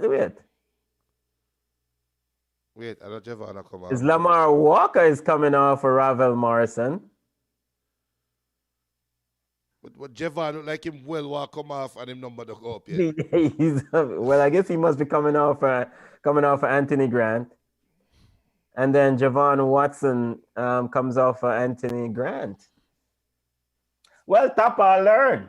No, it's another forced substitution for Watson. Yeah, it looks like he's injured, though. He's limping heavily. That's the reason why he come off is because he's injured. All right, Junior, you got your wish. Javon Watson is off. Let's see who the replacement is can actually do the job now. No, Anthony Grant on for Watson. Junior Flemings on for Bobby Reed. And Ravel Morrison on for Lamar Walker. Throw into the Reggae Boys. Brown puts it back in play, looking for Mikel Antonio. Quickly into the business of the game is Ravel Morrison. Antonio Robinson is on him. Morrison still shakes off Antonio pretty easy. It says shakes off Robinson pretty easy. Tries to send it, but picks up the ball again. Finds cross the ball of Speedy, man. Speedy Williams. Speedy Williams finds Anthony Grant. Anthony Grant with a poor pass, and USA comes away with it. Buzio to Robinson. Just cross the ball. Rafael do all that work. Just put the ball like in that box, man. Mikel Antonio was in the box waiting. Ball is now with Richards. Richards sends it across his 18 to Zimmerman. US trying to, as Mikel Antonio is applying a bit of pressure here. Reggae Boys need the 3 points. Bad ball from Zimmerman. Intercepted by Moore, but it slid all the way to Buzio, who sends it wide to Christian Pulisic. Pulisic now has Javian Brown in front of him. Leon Bailey's back to help him. Bailey with a free kick and taking down Christian Pulisic as Pulisic was about to go around. Where's that? Star Baller versus Star Baller Junior. I'll be right back. Eh? So forward. Free kick to USA on the left side of the Jamaican 18-yard box. Christian Pulisic is standing over it. We're in the 71st minute of play. Leon Bailey and Devon Speedy Williams in the wall. The kick is approximately about 28 yards out, 29 yards out. Pulisic chips the one into the box, headed out by Anthony Grant. Picks up by Tyler Adams. Ravel Morrison quickly out to Robinson, now intercepted by Bailey, but he cannot get the ricochet. Jamaica is quickly out to apply a bit of pressure as the U.S. sends it back to Zach Steffen. Zach Steffen now taking time. Steffen sends it long, looking for Yedlin. Gregory Lehigh quickly out to head the ball out for a throw-in. Yedlin and the referees stopped the play as the U.S. was trying to get a quick restart. 1-1, football family, really appreciate you joining us. And we know there are many. Big up to the other watch along coaches desk. Big up to Military TV. Big up to iMoxie TV. Reggae Boys commentary, Simon Preston. Big up to yourself. Watch along going along all across YouTube. You know, football family, remember to subscribe to Ball Chat. Ball is with Liam Moore. Moore walks around Aronson, sends it to Lehigh. Lehigh now sends it long, looking for Mikel Antonio, who's got behind. There's nobody running into the box. Nobody with him. Give him support. No Nobody one was with him. running to the box. He got the beating of the American defenders. Flips it around Zach Steffen, but no one was in there to put it in the old onion bag. Here comes USA. Ball is sent wide to Yedlin. Yedlin sent it to Aronson. Aronson miscontrol. Through to Moore. Moore sent it to Gregory Lehigh. Gregory Lehigh steps away around Aronson. Sends it to Speedy Williams in midfield. That is why I don't like Bailey as a striker. Can't read that. Low to Bailey. And Ravel trying to get control of that one, but picked up by Robinson. Starboy said Bailey playing like he's injured. Yeah, I mean, because if you look at it, so we're seeing the replay, Leon Bailey was jogging, right? He should have been on his horse, crashing, right? Man tired. Yeah, man, tired. Roll for running, but you know, I mean, wow. We've seen the replay, that pass or that chip by Antonio took out three American players. That was a pass. He was expecting somebody running with him. So why top of him back turn to the field? Oh.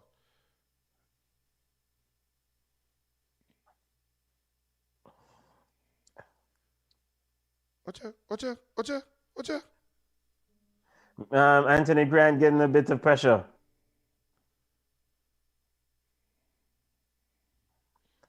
Reggae boys need another goal here. 74th minute of play. 1-1. Coach Greg Berhalter constantly shouting instruction. Ball is sent back to Richards. Ravel Morrison pointing, putting on some pressure. Now Mikel Antonio putting on pressure on Steffen. Zach Steffen sends it wide. Now Gregory Lehigh quickly to clear it out. Antonio sends it into Junior Fleming. Junior Fleming to Ravel Morrison on the top of the 18. And Ravel Morrison with a daisy doozer. Good try, though. Good try. All the way into the arms of Zach Steffen. But good try. At least the midfield is looking threatening. Now ball is with Buzio. Buzio to Adams. Adams looking for a long ball. Finds Yedlin. Junior Fleming's quickly out to step. And the ball was sending in the box looking for Ricardo. And they're still trying to decide if it was a throw or a corner kick. Could Ravel have squeezed that one through to Leon Bailey there? No. That's a shot all the way. It just have a connect right. Okay. Why bet that I feel a goal coming in. Throw into the US. Yedlin. So Kellen Acosta to Aronson to Yedlin to Kellen Acosta to Adams. Adams looking for a pass, but Junior Fleming's ricochet ball into the box. And Gregory Lehigh with a slide-in run and goal, and the ball ricochet out of Liam Moore out for a corner kick. Your assessment, that is Gregory Lehigh, brother. I'm going to say it. He's actually looking better than Taxi. He's giving a better second half than Taxi gave in the first half. Yeah, I mean, he's definitely seems to be reading the play. He's a very active player. Taxi has played a lot of minutes. Kamar Taxi Lawrence. Yeah. Ball is corner kick to the US. Sends into the box. Looking for a header. Ball is out to Buzio. Buzio shot back in. Blocked by Liam Moore. Now with Leon Bailey. Leon Bailey and Mikel Antonio. Aronson picked it off, both of them, and then sends it wide. Looking for Ricardo Pepe, and the ball is out for a throw-in. A big up to Two Rash Challenge. There's Eric Neal and Dave of Two Rash Challenges podcast. The man that must Eric and Dave saying that if Jamaica had these players, they would have been further up the table if they had played like this. Exactly. The early part. Exactly. Leon Bailey looking to switch the play for Mikel Antonio. Ref! Pushed in the back of Mikel Antonio. Referee, no call. Zimmerman telling Mikel Antonio to get up. Come on, says you're calling it from now. 2-1 Jamaica. All right, we'll take that. Ball is across the looking for Ricardo Pepe, but cleared out by Low. Ball is in midfield. Robinson. Leon Bailey is boss, brother. Cannot stay up there with Robinson as Robinson walked away from him. Now the ball is pushed out and it's all the way out for a goal kick. Does Leon Bailey need us up? Of course. But who you put on for Liam Bailey right now? Nicholson? Yeah. No, but then, Shamar Nicholson up on the bench. But then the question now is, does Tapa see the 1-1 as a win? Or is he going to try what kind of win? Eh? What kind of win? Paul Ariola is coming on for let's see, Paul Ariola comes on for Aronson. The reality is that Tapa knows that USA. Tapa knows that if Jamaica get a better option as a coach, them run gone with him, right? So this look good at the resume. 1-1 against and America. Ferreira comes on for Ricardo Pepe. Junior, US, Greg Berhalter pretty much says right now to his experienced players, go get me these points. Yeah. Ariola, Acosta, Pulisic, go get me these points. Jamaica now have to stay locked in for the next 23 minutes. Or what, 13 minutes? 13 minutes. 13 minutes plus stoppage time. Throw into the Reggae boys. Brown sends it in, looking for Mikel Antonio. That's an offside. Brown. That is Ball is not offside. Mikel not Antonio was offside. on the verge of breaking free. Quickly, the offside flag was up. Hold on, we need to see a replay. That was the offside. Tight. That was a tight one. Reggae boys need a goal here. Because remember, come on, we need your eyes on this one. That don't look offside-ish to me. Reggae boys won. USA won. We're seeing the replay now. That's not offside, Bento. The brother, the number 3, have up him hand was in line with Antonio. Ball is with Tyler Adams in midfield. Yes, it looked very, very close. Ball is with Robinson on the left to Pulisic. Pulisic and Javen Brown takes out Pulisic. Javen Brown takes out Pulisic and he's down. Before people start cussing me off, the offsides would not be from the initial pass, it would be from the deflection. Look at where Antonio was when the ball was deflected. That is the key. Too bad do not get a replay. Reggae boys now need to defend this free kick on the left side of the 18-yard box, about what, 28-30 yards out. Pulisic standing over a 2-man wall again, demanded by Andre Blake. Pulisic looking to send this one into the box. Yo, come on, build some vibes. Build some vibes. Ball is with Mikel Antonio. Ball is out now. Pulisic. Yo, what about that? Javian Brown make Pulisic quickly around him. Damian Lowe was quickly out to cover him. Is Pulisic that fast or Javian Brown tired? A Chelsea man, that's enough. He had the, I mean, that was a 70-30 ball in favor of Brown. And Pulisic was able to nick it in front of him. Build some vibes. Andre Blake sends it long. We're in the 80th minute of play. Headed by Zimmerman. The treacherous last 10 minutes for Jamaica. Now it is Stefan sends it to Zimmerman. To Yedlin. Yedlin now gives it away. Coughs it up to Anthony Grant, sends it to Junior Flemings. Junior Flemings looking to find Mikel Antonio and Leon Bailey down the middle. Jamaica needs a goal. They only have 2 players in the box while America has 5 white shirts around them. That's not going to do it. Ball is back all the way to Liam Moore. Moore to Blake. Blake is getting a bit to Low. Now ball is with Pulisic in their own half. He's dribbling. Brown is running, trying to help close him out.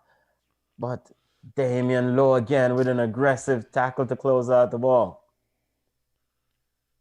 Throw into USA. Tyler Adams. And a foul. No, referee's playing advantage. Ball is out wide to DeAndre Yedlin. Yedlin to Adams. Jamaica dropping into the defensive posture here, Junior. A pop bus time to pass it. I mean, I think pretty much you have to try beat them on the counter, right? Yeah. As Jackie Brown said, Jamaica is looking much better, looking Yeah, freer. Anthony Grant up to apply a little bit of pressure on Colin Acosta. He sends it back to Zimmerman. Zimmerman sends it back to Stefan. Now his ball is back with Costa. Costa to Yedlin. Yedlin to Buzio. Inside the American half. Tapper with more shouting, agitating on the line, shouting at the player. Ball is with Robinson. Robinson to Buzio. Buzio look for Yedlin, who's running wide, but Gregory is quickly out to intercept that ball. Yeah, and the ball is out for a throw. That was a risky one, Junior. The man hit tough, you know. Yeah, man. That was... And Gregory Lehigh is quickly up.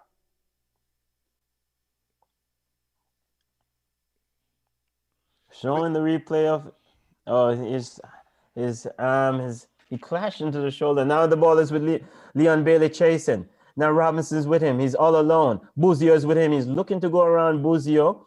And it's ricochet of Buzio and out for a throw-in. Big up OJ. Big up to the US OJ half. As O'Neal Fisher is warming up, Junior. What is O'Neal Fisher and Corey Burke doing? Go sit down, man. Shamar Nicholson is also warming up. Yeah, Nicholson for warm up. I don't know what Fisher and Burke are doing. So I guess West Ham did say Jamaica. Well, how many minutes them say Mikel Antonio can play? According to the idiot talk.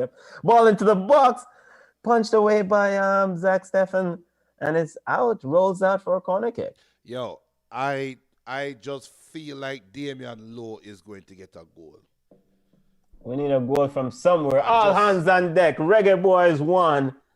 USA won. 84th minute. Reggae Boys trying to restart their Road to Qatar campaign. Need 3 points here.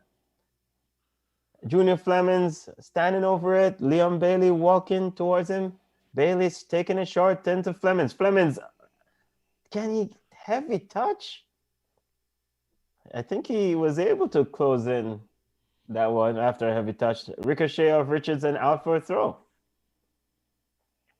Throw in. Jamaica applying a bit of pressure here. Or a corner kick. Damian Lowe! But Damian Lowe with a goal! What? And no, the referee has called a foul. What?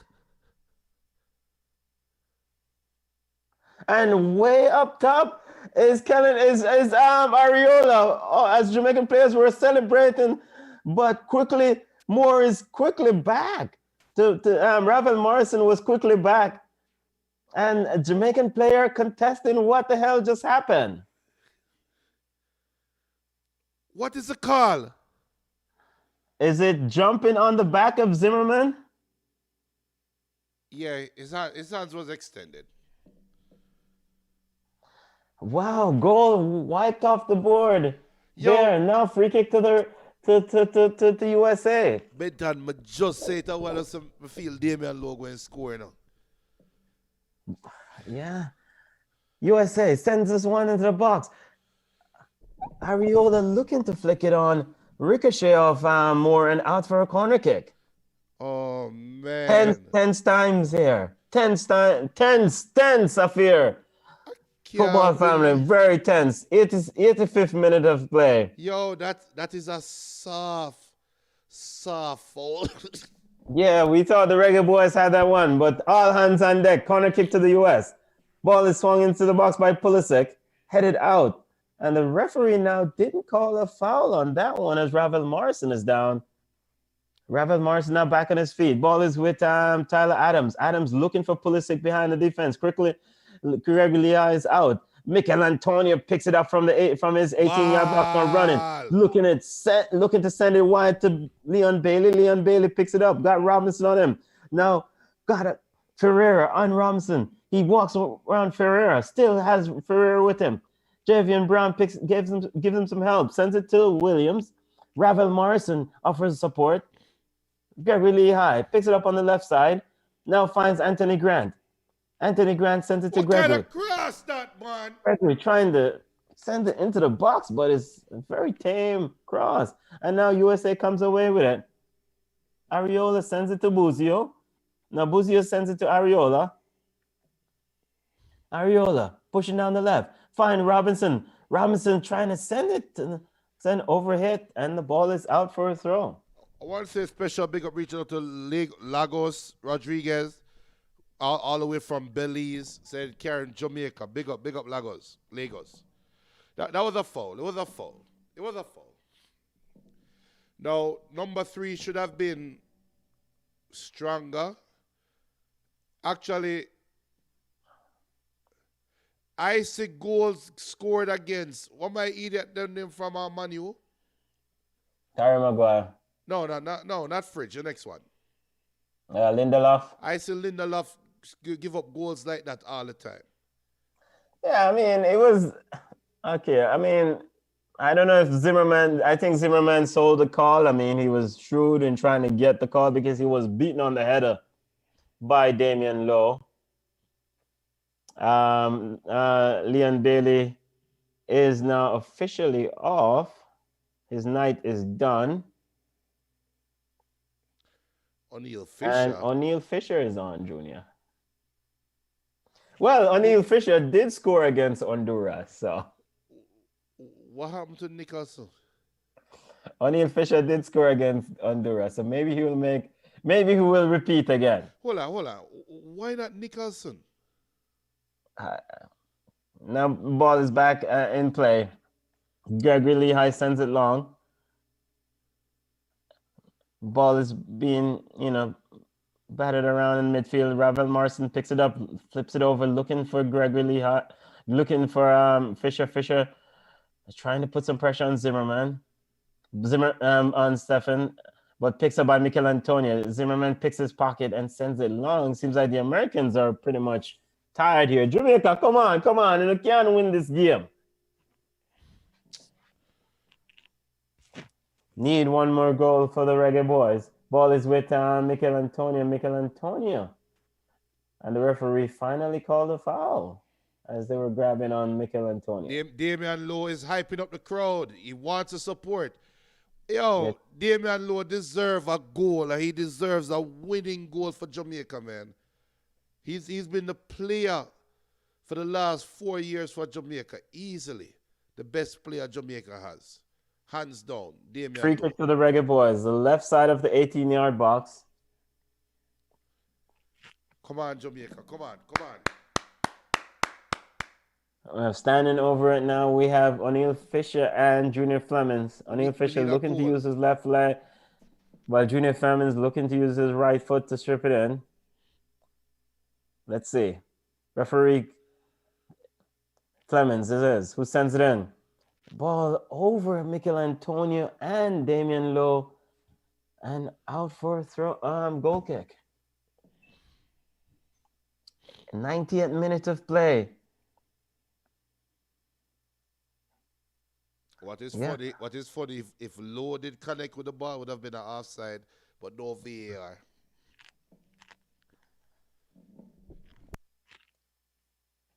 One football family. We're in a 90th minute play. Jamaica have to hold the line at least here. Do not give up a goal. Ball is back in play by Zach Steffen. Now it's with Anthony Grant. Anthony Grant getting kicked by Kellen Acosta. Ref call a foul. It doesn't matter if Jamaica give up a goal right now. We need a goal. That's the most important thing. 1 point does us no good. 3 minutes of stoppage time. Indicated by the fourth official. Ball is sent long, looking for Junior Flemings. And Junior Flemings trying to pull that one back. Sends it out for a goal kick.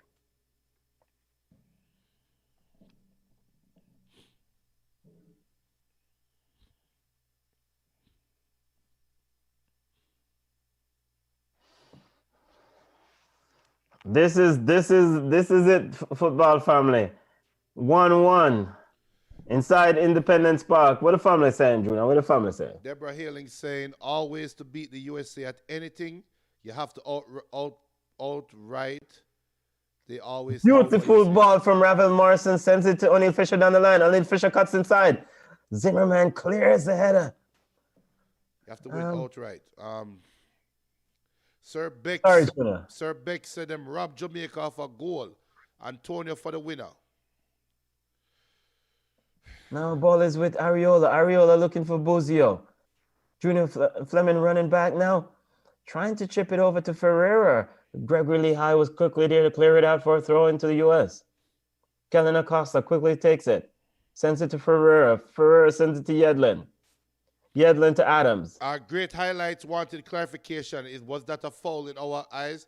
I don't think it was a foul. I really do. I think that was a soft I foul. put it in the bracket of I've seen them not call. Right. We've seen. I have cussed Lindelof every Sunday here on Ball Chat for giving up soft goals like that. In the Premier League, that is a good goal. Ball is with Junior Fleming. Junior Fleming now in a foot race with Richards. Richards is able to beat Junior Fleming. Sends it to Stefan. Ravel Marson put in some pressure on Zach Stefan, who sends it long. Headed out by Liam Moore. Now the ball is with Fisher. Fisher battling. A heavy tackle from Fisher into Ariola. Ariola is left rolling around there. But a foul is called on Fisher first before that tackle on Ariola. Welcome to World Cup qualifiers. They need to tell Ariola that this is extra minute Jamaica has to play. Sir Beck said if Harry Kane scored that, it would have stand as a goal. That is probably true. This is true. Ball sent into the box, headed by Low, pushed out by Stefan. Grant recovers. Now the ball is with Gregory Lehigh inside the US 18-yard box. There you go. Yeah, put the ball in the box, man. Sent back into the box, but overcooked and out for a goal kick. Mikel Antonio clapping. And it's all over at Independence Park. Reggae Boys 1, US 1. Junior. Feisty affair. At least they left it all on the park. Coach Theodore Tapper Whitmore and Greg Borholt talking at the sideline. They're having a detailed discussion, showing a mutual respect for each other.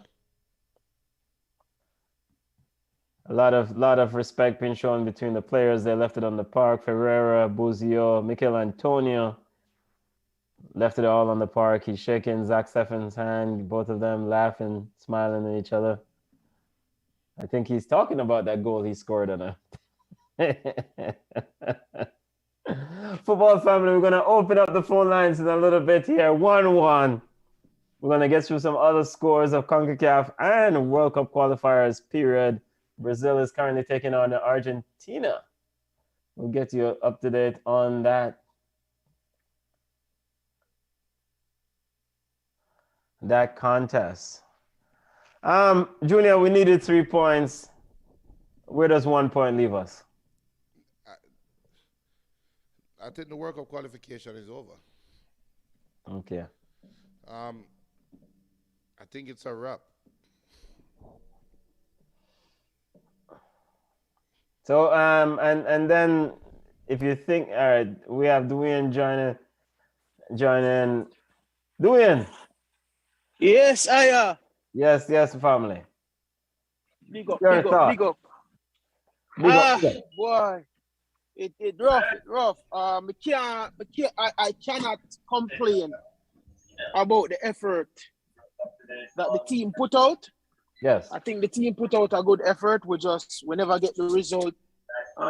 We had the opportunity. Bobby Reed put that one away, and we're having a different conversation right now. And I mean, I don't know if you're going to get an easier goal in a match of this caliber.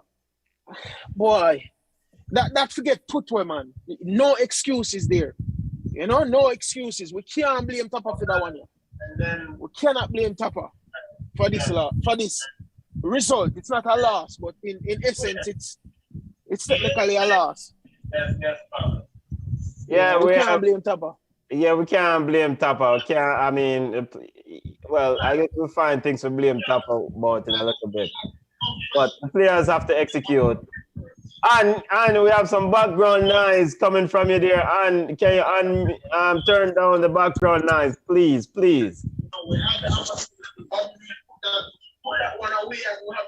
Coming like on their dance, Biggs. I think that our curfew are going on a yard. And for their dance. I turned down the nice. How you mean? All right, see that much better. Forward on your thoughts on the game and all this result affect us going forward in this road to Qatar. Well, for me, I think they should play a little more better. Yeah. It's gonna go. Yeah, but have you seen the game? So this is this the best? This is a better performance than what you've seen so far throughout this campaign. Would you keep Theodore Tapper-Whitmore at the helm going forward? Jamaica will play Mexico on January 27th. Or do you think that he's not the right man for the job? Or based on this performance, do you think that Tapper should stay in charge?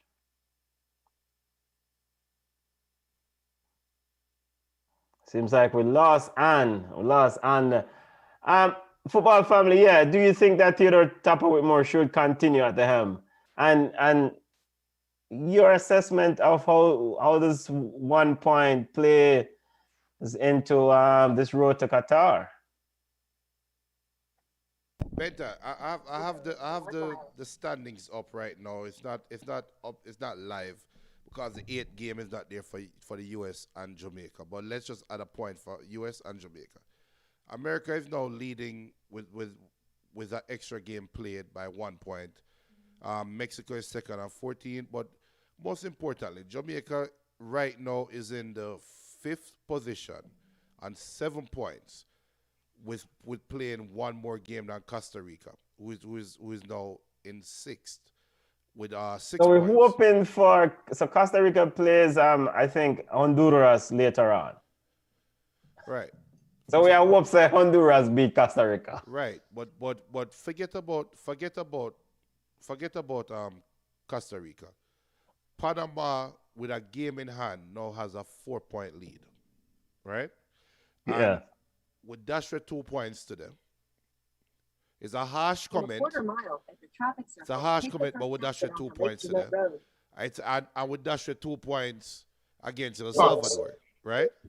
So we should have been right now at 10 points. Hello? Yeah, Damian, big up. Go ahead, Damian. Welcome to Ball Chat. Post-match assessment of the Reggae Boys 1-1 tie with Team USA. Your thoughts, family. Welcome. Go ahead, Damian. You're live. Yeah, man. Good to have me on the program. Bless up. Bless up, family. Yeah, man. Your thoughts.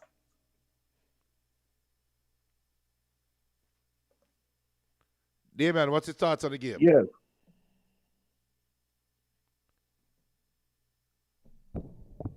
You hearing me? Yeah, Man. We are here, man. Go ahead. I want through whatever. All right. For me, I think it was a poorly executed game. To be honest with you, the starting lineup, really shows that, because you can't want to win a game and you have a creative player sitting on the bench. You use your creative player. Morrison would have changed the game earlier. We know that Bobby Reid wasn't doing so well in the game.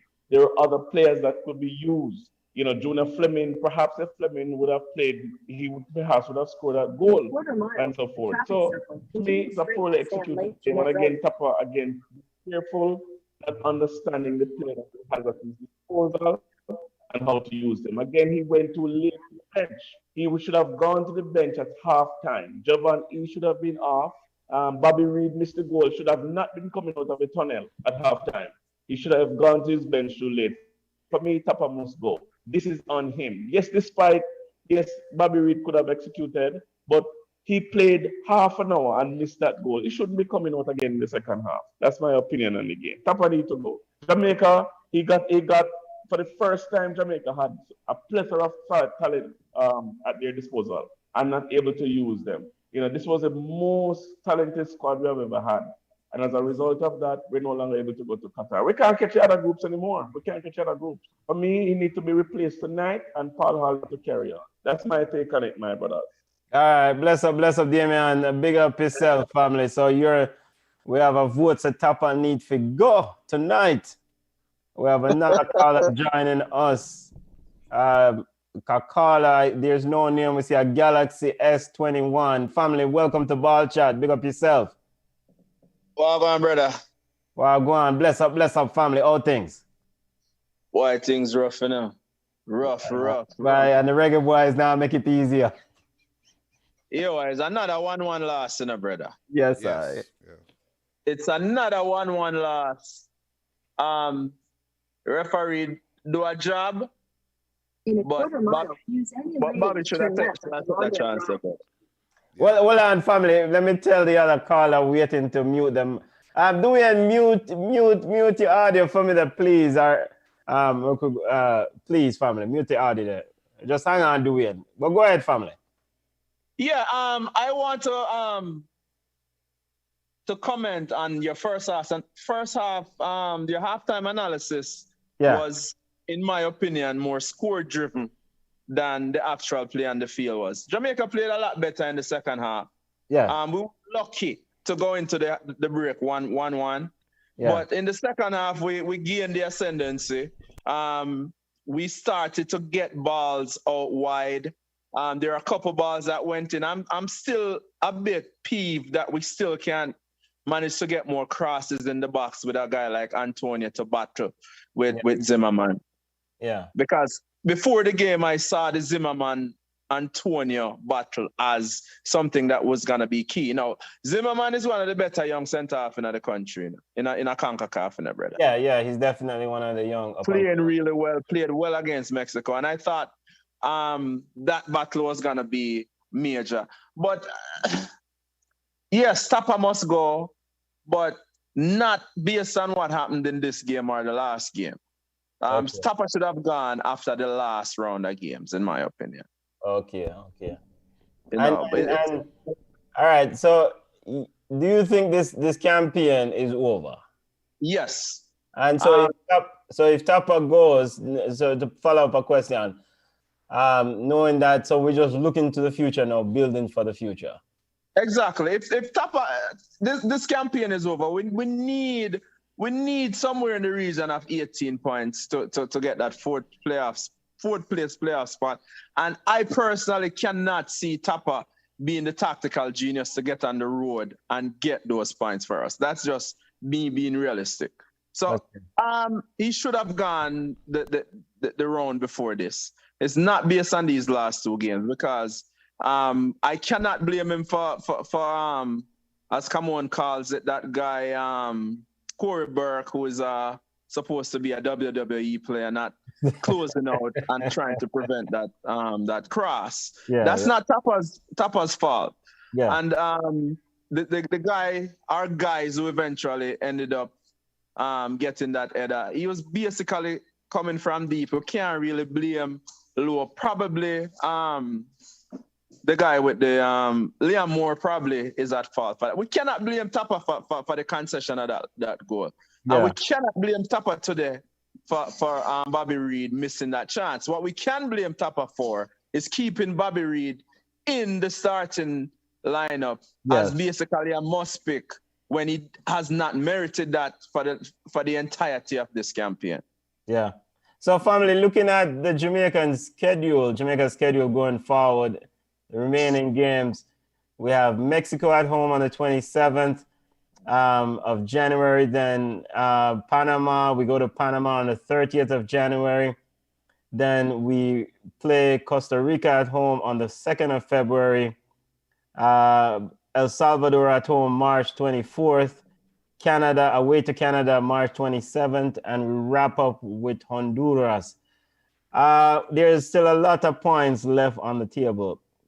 So you don't see us getting to 18 points with that schedule left. No, this is what Jamaica generally does, right? Yeah. Jamaica generally performs really poor in the first set of matches in the traditional hex. And then after we've dropped out, we come up with some surprising results. Okay. So for example, it is not outside the realm of possibility or probability that we will go to Canada and win. Yeah. That may sound far-fetched right now, but it is possible. I also expect us to beat Mexico on the 27th of January. Yeah. Now, I don't see us beating Panama in Panama. Okay. you know, and we may get a result from either the Honduras or the Costa Rica game.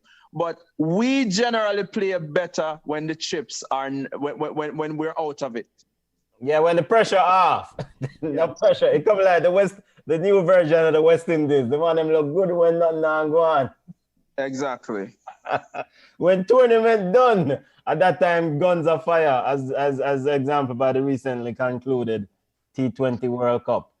And I would have to put this performance in perspective. This was one of the worst performances of the US team, you know. If there was a chance for us to nip them, it was this game, you know, because they didn't come to the party, you know, brother. Yeah. I mean, I think missing you know, Weston McKennie in that midfield. He's a huge player for them because he makes those deep runs into the box coming from midfield. He has an engine, pairs up quite well with Tyler Adams. I think the decision that to start Zimmerman and Richards, and I think the missing Miles Robinson in that center back pairing, because watching Miles Robinson over the years, I think he's one of the better center backs in that team. So yeah, there's a chance to really take those 3 points, and we left it. If not only that, and let us also acknowledge the fact that Taxi is not a sure pick.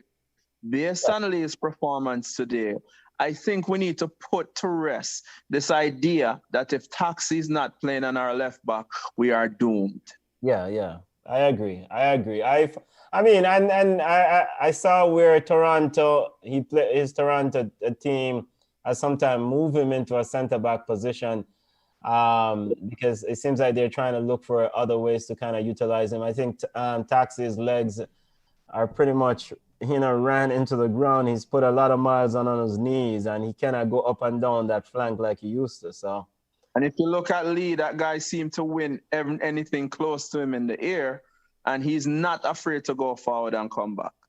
Yeah, man, him look hungry. Look hungry. Unlike Wesley Harding that we saw in Panama. Yep. But family, we just keep it going. Let's see. I mean, so you would say you will get rid of Tapper. Now we have a break between now and the next match day 9, January 27th. You would get rid of Tapper. Who would you bring in?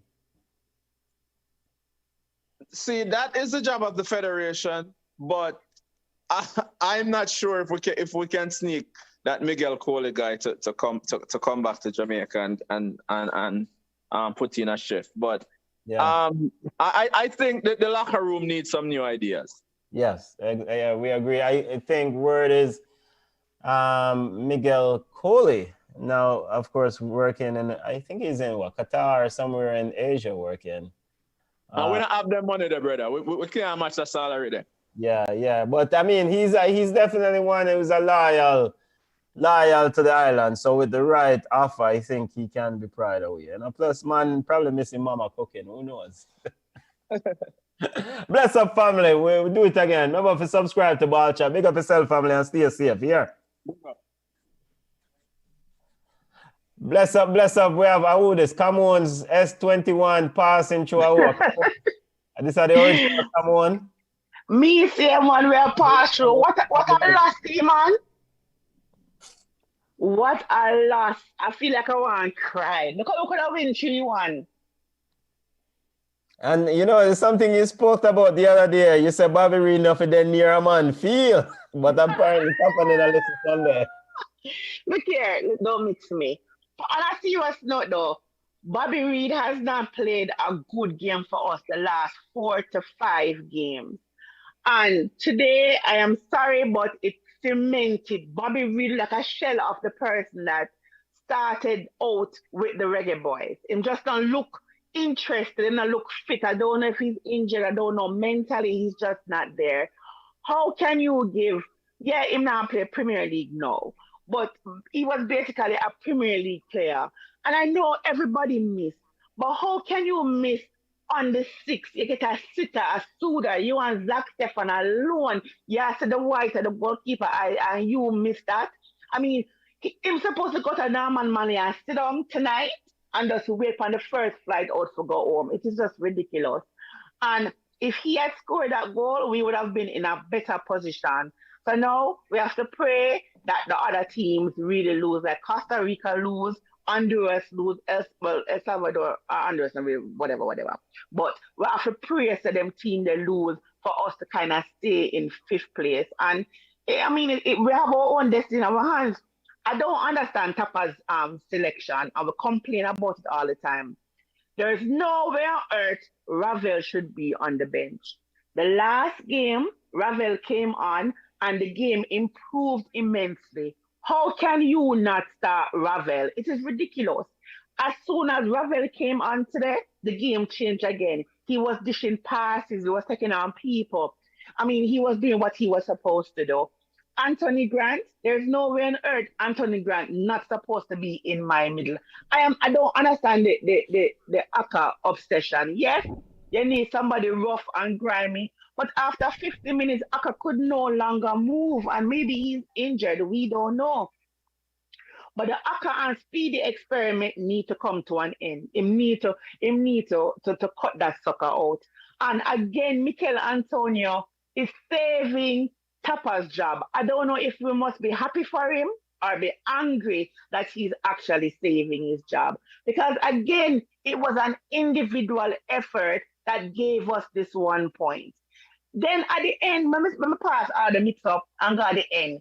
We are 1-1. We need 3 points. You have two big, strong, thick striker on the bench and you put on O'Neil Fisher. I just don't understand Tapa's thinking. And yes, we're talking about, we are playing 4-3-3 or 4-4-2. We completely bypass the midfield in the first 45 minutes. I don't know what formation that is. It is just crazy how him don't make the right selection. I'm sorry. Last game was one of the best games I saw Leon Bailey play. And that's not saying a lot because El Salvador was actually not that good. But today again, he wasn't 100% either. He kept losing the balls. I mean, he couldn't take on nobody. He never tracked back. And I think he's injured. I'm not sure because he came off and he asked for a substitution. So Tapa need to figure out the man management part. And then we can do better. It wasn't even too bad. We had 6 shots on goal to USA 9. The possession was 57 to 43 for us. We had no more fouls because we were roughing them up. So our game plan was really not that bad. But there's no way on earth you cannot have Ravel on the pitch at the same time when you have Antonio. And Greg Lee, for me, I'm sorry, I love Taxi, but I think Taxi time has come to an end. Taxi is not the player that he was. Greg Lee must start. The man lively and he's smart on and off the ball. And that's just my thing. If we not put the right man them out there, how do we expect to win? So we campaign no mash up, we campaign not done, but we have to figure it out. Back to the foul part. I have seen that foul given so many times. At the same time, I have seen that goal given. And it was really soft. It was a really soft foul. I don't know what referee. And the thing is, he was looking right at it. Right? He was looking right at the ball. So I don't understand why him think it was a foul. It's just crazy. I think we were robbed, and I'm really upset about that. Okay, so you thought that should have counted? Yes. And Junior, that's not the biased opinion. That's an unbiased opinion from a referee. We're asking that Jamaican if the Jamaican goal should have counted. An unbiased opinion from the Jamaican referee. But do we? Hey, come on, no. It's not. I mean, like, we are quarrel with them in our house about it too, because yes, we're Jamaicans. We all argue about the handball. It's not a handball. So, and me try to explain to them, say, the rules change every year, and it's not every handball is a handball. If his hand was away from his body, then by all means. But yes, he moved forward, but it was more on top, like not his arm, more to his shoulder more than anything else. And his hand was tucked into his body. So I wouldn't give it as a penalty. I don't see, as really a VAR, I don't see VAR giving that. But Damian was robbed of a goal. We were robbed of a goal today. All right. Big up. Come on, hang on. We have other listeners joining in. We have Come on, mute for a little bit there. We have another caller joining. Caller, welcome to Ball Chat Live. Bless up self, family. You hear me? Yeah, man. Mr. Gill, forward. Yeah, man. Me have a question for Miss Kamali, you know. All right, so, well, let me say one thing quick, though. In terms of the game, I thought, just in general, that Jamaica did a good job compared to all of the other games. We didn't lose. We should have won. But at the level that Jamaica is playing, to carve out a tie against US is okay. It's not great, but it's okay. All right, so that's a number one. So this one took Miss Kamali, you know. In terms of me over heads, over people are calling Tapa head. My question is, if Tapa is to go, who will replace him? Where will he come from? How much money are we going to pay this person? Because we already know it's not going to be a top coach. And will this person be at a mediocre level? So that's my question, because I feel like we have a big issue in terms of getting to the next level. And we've been struggling with that for a while. And that's why I say Jamaica did okay today, based on the type of football where they might play. So are there some of there? All right. Okay, Mr. Gale. What you a question that you're rolling that one? You're cheating. So you have one A and one B and one C. So for me, I hear everybody buying out Tapa Moscow. And we have seen other countries have teams that struggle like we struggle, and they still got rid of their coaches, right? So for us to keep Tapa when we have the same issues over and over, we keep struggling with the identity of the football. It is a fair assessment and a fair call. The problem with the JFF, they're saying that they have no money. So we can't go out there and afford a coach. We would love a coach. We would love somebody who is smart, who is tactically aware, who watch film, who can manage, who is just a presence on the sideline, right? Well, I don't know who that person is. So let us be honest. Everybody balling out for Miguel Coley. I don't have a problem with Miguel Coley getting the opportunity. He was in Jamaica. He's a local coach. Everybody know him. He worked with schoolboys, and he went overseas, or he is overseas now, working with Schaefer and coaching. So him go there and him get the experience. So if they want to try somebody else, that is fine. But for us with Tapa relationship, it's like a man beating him woman, but because him give us the market money every Saturday morning, we still stick with him. We don't want to leave. We don't know. So the answer to your question is, I don't know. We already have Paul Hall. Will he be an improvement? Maybe, maybe not. Maybe he can take off from work and come help with the World Cup campaign. I am not sure. But we can't keep doing the same thing over and over and expect a different result. So if the JFF can afford to get somebody, if they have somebody else, I would change Tapa, because what we're seeing is really not good football. We've been lucky. We got lucky in the El Salvador game, and we got unlucky tonight. But Antonio, again, with an individual effort to kind of keep us in the game. So yes, we need a change. Where it going to come from, we don't know. JFF alone can answer that. No. Remember add something to that question about the change and the reason why we need a change. Forget, we know the World Cup campaign done, realistically speaking, right? We're not making it to the World Cup. We're not mathematically out. We're not all Junior. We're not all. I agree with Junior. But Junior, before you say anything, Miss Lee, I love that answer. I already had something in mind. I would even go further and say it's not only Tapa that should go, because you can't keep doing the same thing the same way and expect a different outcome. I also say leaders of the JFF. So you're gonna get rid of Tapa, you get rid of them too, and put in somebody else. Try somebody else.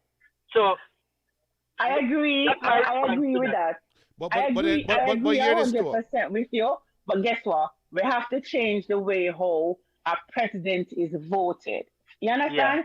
We have to. I mean, the football in Jamaica is friends and family, from selection to who you have inside the JFF. It's a whole bunch of friends. People vote for them friends. So we have to change the voting. And we need somebody who knows football. I'm sorry, yes, not every footballer is going to make a good coach. Not every footballer is going to make a good administrator. But we need somebody who knows the business aspect of football and who also knows the game. I don't think Mr. Ricketts really know the game. If you look at him at the games, it's like he's standing there clueless, watching people run up and up on the pitch for 90 minutes. So yes, we have to change the entire direction of the JFF so we can go back to enjoying football. Even down to marketing of the JFF is off. You have Military Guna who is more lively than the JFF social media handle. It's World Cup qualification. If all the fans can't come to the stadium, you bring the game to the fans. You bring the jerseys. I see people balling out for the jerseys. These are the things that we need. So yes, you're right. We need to change the entire complexion of the JFF so people can come back again to loving the football. But agreed. So, but I hear this though, because the thing is, what I was going to say is, you're not only worried about the World Cup qualification. It's done. We don't care what nobody wants. So we can't make it to World Cup. This group of players, right?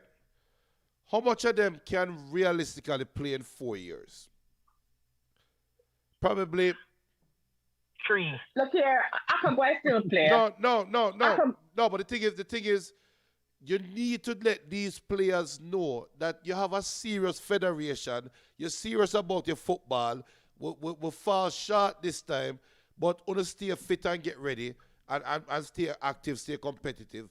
You want to tell the future Mikel Antonio, because it's a big catch for bringing Mikel Antonio. You know. I'm going to tell you this. The next Mikel Antonio, I play for Leicester right now, his name Demani Gray. He's going to play for Jamaica soon. Right? So you need to send the message, because you know what, Mikel Antonio and Bailey go back and say, boy, I'm being foolish, this Jamaica go on with it. No, we'll get rid of our coach. You bring in a John Barnes. Come in hear John Barnes' name called yet, you know. No, we'll get rid of our coach. You bring in a John Barnes. Galaxy, mute your computer. Oh, sorry. Yeah. But bring in a coach like that, and then make the future ball them where you're going to run down again. You remember how much years? John Barnes never get an opportunity. And what did he do with the opportunity? John Barnes do better with the opportunity than what Whitmore do. Remember, said John Barnes get the job in an unattainable position. And him come and him beat Costa Rica 1-0 with a fuller goal. When he look under the crossbar. Yeah, but people people will say that Tapa has accomplished more than even Winfred Schaefer. Show me somebody who said that, and I show you an idiot. Because that is like Tapa saying, get a long run still. Eh? Yo, Tapa has the most wins or tied for the most wins for a national. But we would have to look at ratios. How many games did he coach? Wait, we change the analysis now to look at ratios. I don't only that. I don't only that. Can coach 1,000 games, he might have the most wins. No, but Tyrone, I don't only that. I can make the argument that because of Winifred Schaefer's tenure, Tapa became a better coach. I would agree.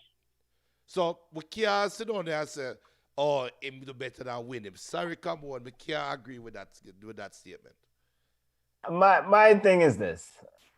Tapa is akin to I'm not saying he's Mauricio Pochettino, but he's akin to Mauricio Pochettino in my opinion. And why I say that is that you have some coaches that take you to a certain point. Like Tapa took the Reggae Boys to 2 finals of the World Cup, right? But he couldn't get them over the hump. And I think he has steadied the ship, you know, on a very difficult administration. We don't know, say, a potty shop, the way it's been run by Mr. Ricketson in Bridging. But if it's to go further, like to get to a World Cup, Tapa seems to be lost at sea. So him carry as far as you can go, as he's able, and maybe Tapa along the way should have polished up his skills or improve his skills with some classes. I don't know if in that technical classes, go get FIFA license or something to improve his skills. But I think he has taken this team as far as it can go. He has maxed out, and somebody else with some fresh ideas need to forward. But to my question to you now, because if you look at it outside of the US, Jamaica have star-studded lineup. Mexico don't have them stars. Costa Rica have aging people. Who else? Canada. So outside of USA and Canada, you could say that Jamaica's lineup, we are star-studded. We have a star-studded lineup, right? We have Paul Hall. Paul Hall, quote unquote, is the English player's whisperer. So, I mean, like, is Tapa not taking the advice from Paul Hall, or is Paul Hall just as bad as Tapa? Because there's no way on earth we are together in this campaign. I am your assistant, and we in the discussion where we're picking the lineup. I use this ridiculous lineup. Are you okay with it? I mean, it's madness. There's no way on earth Ravel must be on the bench and Speedy or Aka play. It's like, it is madness. So, Yes. So right now, I don't even know if Paul Hall is better. But then You know what happened to Ricardo Gardner? Somebody was bad now. Ricardo Gardner got the U20s, and guess what? What was the record? That is the first time in the history of the U20s we got eliminated in the first round. So it's a hard no for me. Okay. Yeah, Baby Gardner did fail miserably with the U20s. He did improve. You saw improvements with him at Portmore over the years. Sir, stop it. Just stop it. We're talking about Boogie and the football Premier League. So what may I basically want to convey is that, all right, the decision you go now with a coach, if you decide to replace Tapa, is whether you feel that this campaign is over and you look to the future. Because if you're going to go with a Miguel Coley or at Paul Hall, it's an experimental thing right now. You need somebody who's essentially kind of to rescue the ship. If you say, boy, we're try, if there's still a chance to go to this World Cup, you can't really do the experiment right now. You need to bring somebody with a track record of success. And for me, with a Paul Hall, a man who's never managed men at the national level, not even one men's senior team, club team, is an experimental thing for me. So you have to get one local, get one of them local coaches who partially retire. Forward Carl Brown as an experience. What about him? Hervé Renard. So hold on. So Galaxy S8, what's your comments about the game and what you have to say about the discussion? Why, it look like the man flop out the thing, man. John Noah star, car. If you go back to the Gold Cup, we have the same problem with the midfield. Him always a bypass the midfield, and them now get the service to the front man. Them just a bypass the thing. So I don't know where we really are going. The 4-3-3, him don't know how to play it. Him don't know how to play the system. If you look how the European team them play the system, him not do that. Him just a bypass the midfield every time. So I don't know. May I ask you this, and family, how does that even make sense? Yeah, we answer the midfield non-existent in Tapa's team. But what was Tapa's MO, right? Tapa was a midfield maestro in his playing days. Yes. So how is it that a man who is a general as a midfielder don't because him not recognize understand the system. Him not understand the system. You have to know that that is a system where you have to understand, you know. It's a Dutch system where you have to really understand how that system play. Yeah, you can put out the man them and say, yeah, do this and that, but it not go so. Yeah. But hold a second now. So is it that him don't have the personnel to play that system, or him just don't want to play the system? Because you tell me I watch it enough. Every ball Andre Blake gets, him oof it. Him oof it from runner back, go all the way up a front. You realize America, even Pulisic run a back, and 5-man run Pulisic. You think him play long ball, then play the short ball, and then move the ball around. We have the people them who play MLS, who play Championship, who play League One, who play Scottish League, right? Premier League. And you want to tell me so them can't come implement them own system in a Tapa system to make it work? Mikel Antonio must be frustrated that him don't get service. But you realize that him get service when Ravel Morris company pitch. Why Ravel and Mikel Antonio cannot start? Is it that Tapa is too stubborn to change what is wrong? Because that's all that is wrong. And I tell you, I already say, it might as well Jamaica don't play with no midfield. Might as well have 2 people on the wing, and we just play through the wing and play up top. Completely get rid of the midfield. And I think that is what Haka's position is. Tell Haka he must stay upon the center circle. When you get the ball, oof the ball, left, right, or behind you. That's how we play football. And it's got attractive football. But right now, I really don't care if you're attractive. I just want to qualify and we'll figure it out. Updating the listeners, Brazil 0-0 between Brazil and Argentina, Colombia 0-0 with Paraguay, Ecuador leading Chile 1-0 in South American qualifiers. We're discussing a post-match analysis of the Reggae Boys tie with USA 1-1, Costa Rica versus Honduras coming up at 8:05, Panama versus El Salvador, and Canada versus Mexico 9:05. When we talk about coaching, and I think the Canadian coach, yes, and probably his players have grown up around him or grown up with him. But I think John Herdman, the Canadian coach, has grown in this role as a coach. Yes, him have Alphonso Davis, him have Jonathan David, and the team seems to be clicking. But if you rewind the clock probably 2-3 years ago, you probably look at that Canadian team or 4 years ago and say, why John Herdman should go. You know, I heard that sentiment from some Canadian fans, and it seems like he has figured it out. Can't say the same thing about Tapa, and that's the thing. It's like Tapa is committed to certain personnel. He's committed to Javon Watson for whatever reason, and that is to be a detriment or success of a team.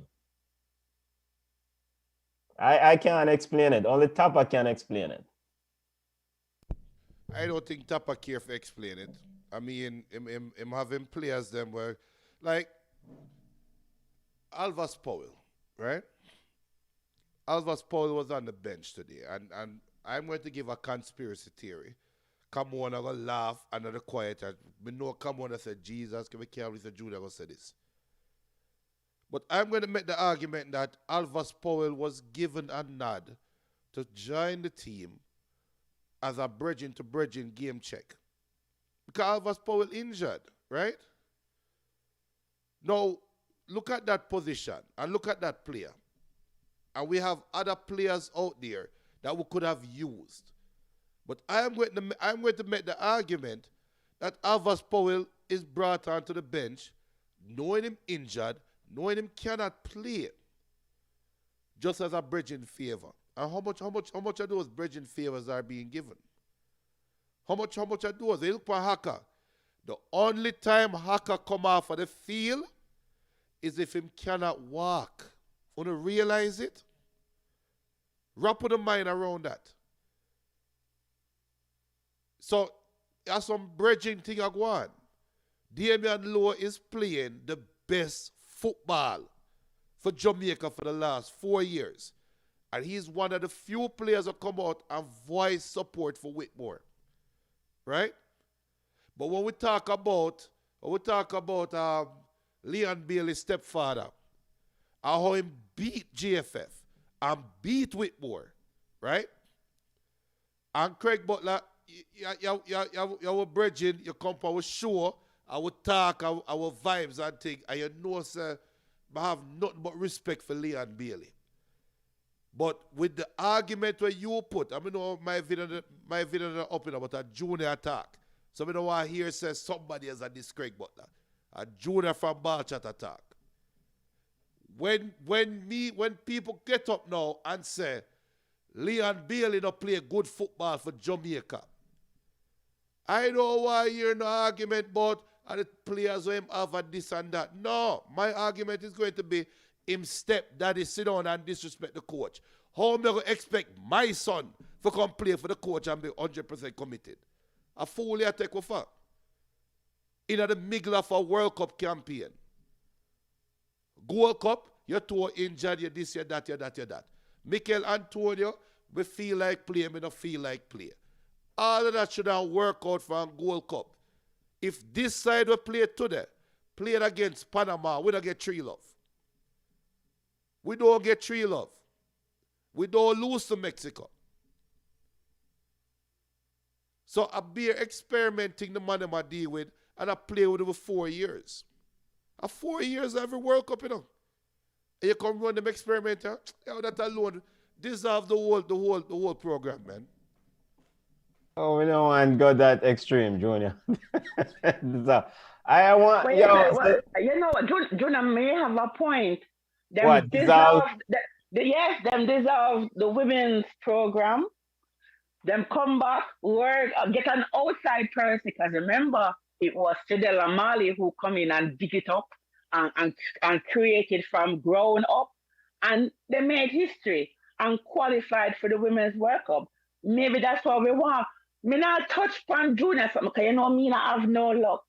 But you have to look at selection. I remember we talk about this. We say there are some countries that you cannot get a call up for your national team if you're not playing football. You have players who are overweight. You have players who don't play football for 1 year and then get a call up. It is head scratching. Listen, it should be a level playing field for everybody. You perform well at your club. Don't matter what club you're there. You can be at Aston Villa and play 40 games, score 0 goals. You could have there Phoenix Rising, play 40 games and score 38 goals. Who do you think should get called up based on merit? It's just so the selection's supposed to go. So when Tapa make him selections and people see it and say, but wait, this player has not played for 1 year. This player is overweight. This player is easily injured. This player don't give 100% on your pitch. You want them to say Tapa out of the entire pool. Cannot find committed players who you lose the ball, you trap back. You go for Jamaica, for play for Jamaica, you give 100%. You have man to walk on the pitch because guess what? It don't really matter. They can have a stinker and still get selected. I am not picking on Bobby Reid. But Bobby Reid should not have started today. He should not, and not because he missed it from 6 yards out.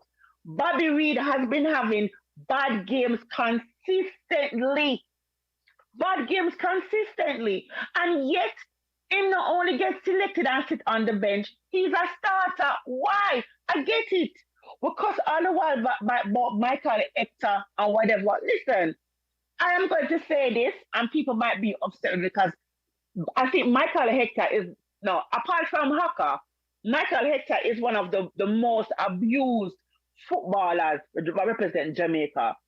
I would take a Michael Hector in this squad over a certain player. And if we must sit and think about it, why is it that Michael Hector, who has played every game, Jamaica play some minnows, Jamaica play Curacao, Antigua, everywhere, every little ticky team, Gold Cup, Michael Hector is there. You can't call him and him say no. Pay him own way and come. And when the big thing come now, the World Cup qualification, there's no Michael Hector in the squad. People must look into that and say something is going on. So, and if you watch the videos, I don't care how much dancing video them want put out. If you look at the video, the cohesiveness is not there. They have to change something. And Juna might say the campaign is over. I don't think the campaign is over. We still have, there's certain scenarios that can happen that can help us to squeak in. We must focus on Panama because Panama have a stronghold on that fourth spot. So let us see how it goes. We need to focus on Mexico first. And Mexico the next match. Yeah, football family, your thoughts on some of the players that, you know, was it Javian Brown started at right back? What sort of grade would you give him in today's game? Does he strikes yet somebody that should get more starting, more opportunities to start once Alvas Powell becomes available? No. Alvas will be available.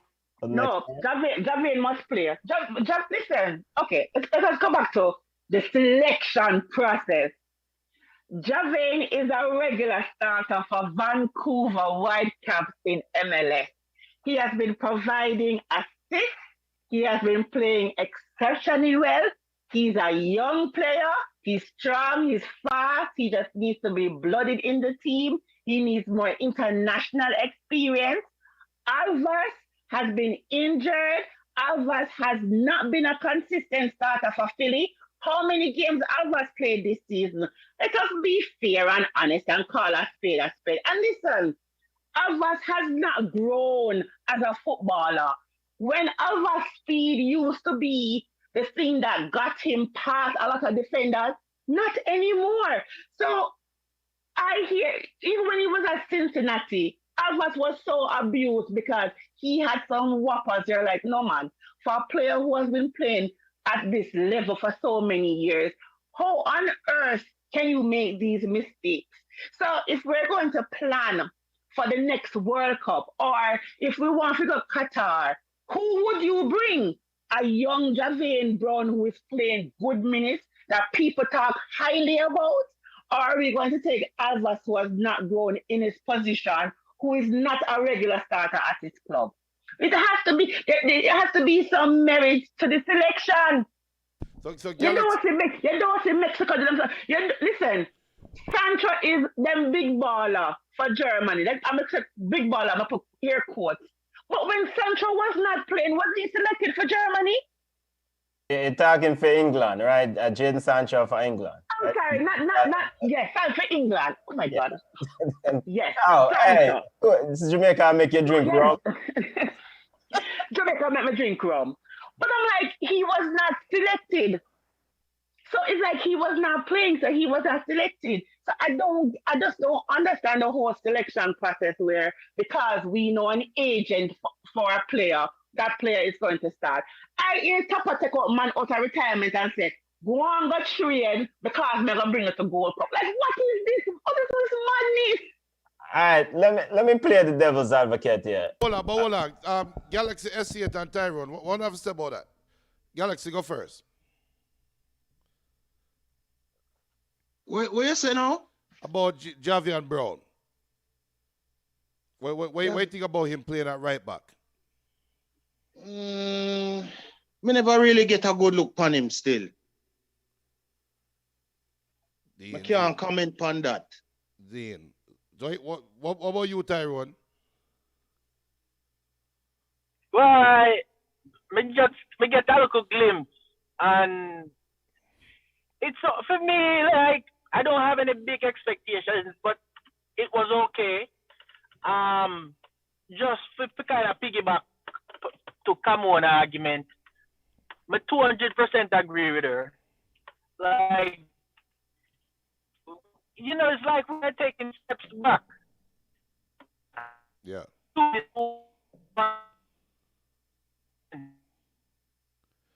So I got you on bad spot. Can I break it? We could go choose. Start out the comments, family. Remember to subscribe to the channel and smash the like button. Go ahead, Ty. We should basically, and we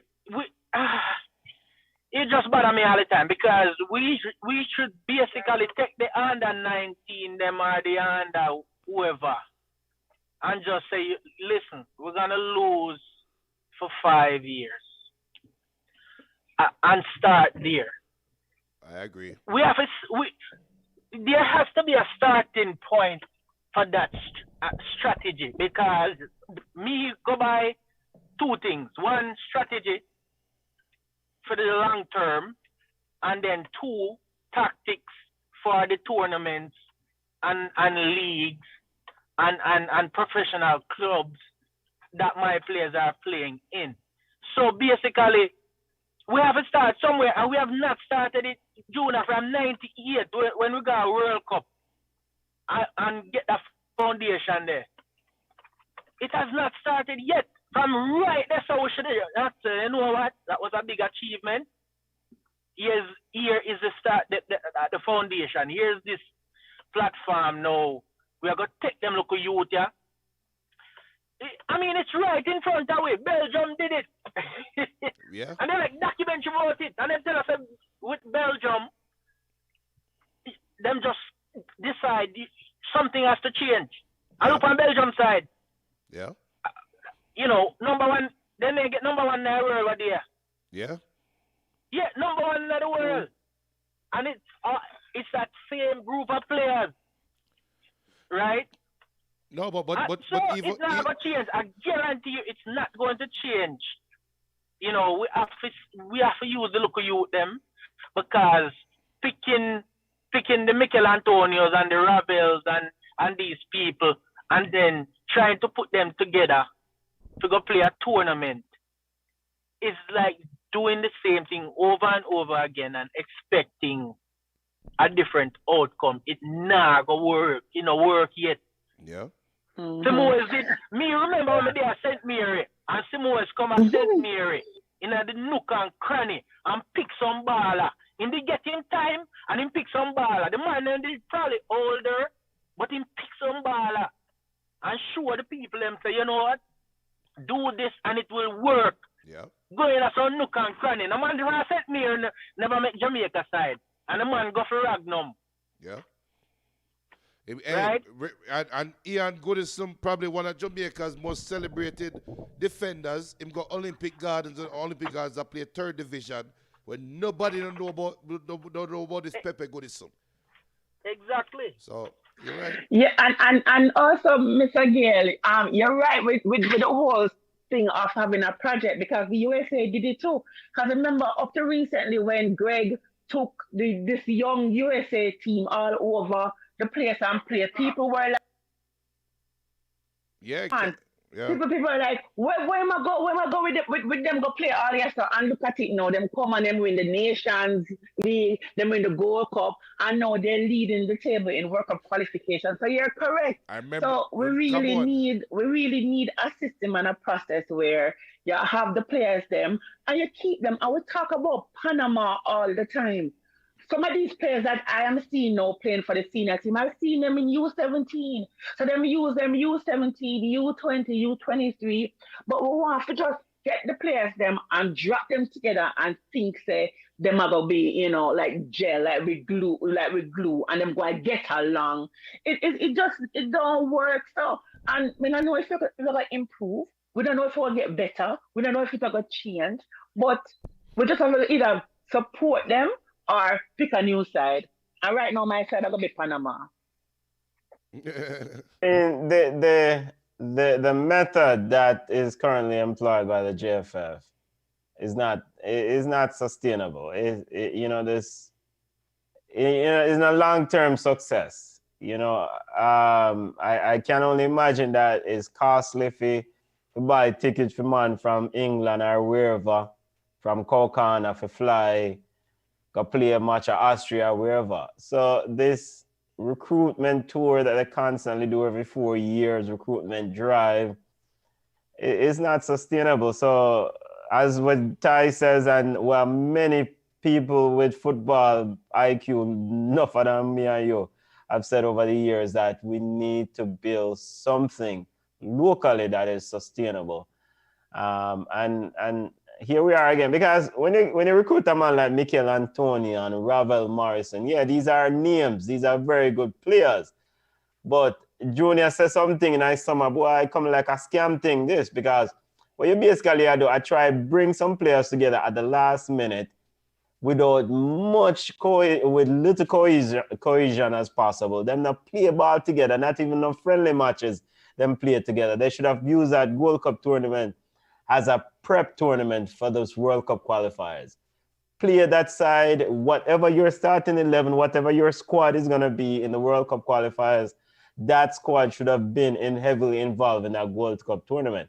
And then once you roll them out, say, boy, yeah, play matches here or there, then it's hard to expect them to do well against teams that, like Amon said, the US youth, them play ball together from, last 3 years, Greg Berhalter have them play ball together. Panama, the same thing. So maybe we as fans, I don't know if it's we need to modify our expectations. We see like certain name ballers forward and we expect to go World Cup. Of course, we hope the Reggae Boys go World Cup. I want them to do well. But maybe we need to adjust with expectations. No, but you see, what happened, you know? You see, what have a thing when them Jamaican pride, you know? I'm going to keep saying it. Every GFF president always want to do better than the most successful one, which has been Burrell, right? When him do the adapt a player thing, when him start big up Altiman Butler and Paul Young, when him bring in Simoes, and Simoes say, but believe in a 12 man. Remember him bring in Simoes in a 94, you know, the end of the World Cup 94, and right around that time him bring in Simoes. And Simoes forward and say, I believe in a 12 man. The stadium needs to be the office. Ray. You remember Charlie Smith, big side, 1995, with Pele Wilson and Bonzi and them man there. And them man the Simoes draft, right? And I remember Kevin Wilson scored against the Norway side. We had Torangelo Flo. It was a Norway. It was a Norwegian club side. Simoes' first game, right? So every GFF president look back now and say, oh, you know, so I realize what Burrell do with Porsche and company is them do the long game, right? But we want skip the long game and we want get to Fitzroy Simpson, Deon Burton and Paul Hall. We don't want to deal with Altiman Butler. We don't want to deal with Paul Young. We don't want to deal with Teagat Davis, Agent Teagat Davis. We don't want to deal with Roger Creed with him knee injury them. We don't want to deal with the high school baller where try to show us no good. We don't want to go Olympic Gardens. We want to skip the process. We don't want to have Boyd and Low, and we don't want to go Mexico go get the 6 love. We don't want to have the Buckler Toluca. We want to skip all of that, and we want to qualify for World Cup from jump, from day one. And we want to show so we can do it cheaper. Now you talk about economics and the simple common sense. You know. Mikel Antonio scored a backside goal to them, right? You can market this brother, Leon Bailey, as the face of Jamaican football. Buddy Shaw, the face of Jamaican football. Uno thing, sir, a barrel company, nah see that? Uno thing, sir, British Airways or whichever airline, nah see that? And I don't want to invest little money in the program. A fool Jamaica GFF fool, man. Right? And the easiest money for me. They fool like duck, man. Well, so hold a second. So all right then. So we talk and we complain about them. What are the solutions? For me, we have to start from the grassroots. So one of the biggest competition, and it's bigger than the Red Stripe Premier League. Well, in the name myself again, but Premier League is schoolboy football. Schoolboy football is bigger than the big man them football. So what can we do to have a transition from grassroots go right through the levels? When we have the players them from the youth level play them tournaments and whatever, we dash them away. Pick a next side for the U20s, two little players out of it, pick them, dash for the rest. Same thing with the U23, so we don't have consistency. What is the purpose of having all these young players, right, play schoolboy football and don't have anything to really look forward to? What is the purpose? What is in the middle? What is the bridge? What is it going to take for the players them to leave? Because not everybody will go to college. Not everybody will go to college of foreign. What will it take for us to pick the good players them, the ones them in a Jamaica who can help the program? I mean, I talk, send them go play a Bundesliga football. What is the system that they have? You're talking about Bunny Shaw. Listen, it is a struggle just to get the schoolgirls them for play. I remember when my sister got to a particular high school and asked them to get girls to play, the principal said, we don't want no woman football, no girls football team, because quote unquote, the girls them end up become lesbians, a principal from a school. So when we see a Bunny Shaw out there, a Jody Brown, a Channy Lou Asha, a Drew Spence, those, how can we use that and turn it into something to change the face and the energy of the football we have? Because let us face it, if we continue on the same path, Junior, we're going to have the same discussion, the same article every 4 years, and guess what? The only thing we're going to really have to win him is winning Caribbean Cups. And not even that sure either, because Curacao is recruiting, right? So we only have Caribbean Cup to look forward to, probably one like a Nations League foolishness and Gold Cup. We don't want to aspire to go nowhere else and do nothing else. Come on. I have the easiest answer in the world. Bro God, just get GFF the easiest money-making tool. When them decide that they're going to force kids to stay in high school an extra 2 years. You hear me? You have Pepsi football. You have Colts. I don't know if them still call that. Pepsi, Colts, Manning Cup, right? Cut off Manning Cup from Fifth Farm and create an inter-secondary football competition with just straight 6 farmers and make them play against colleges. Make Heart bill aside.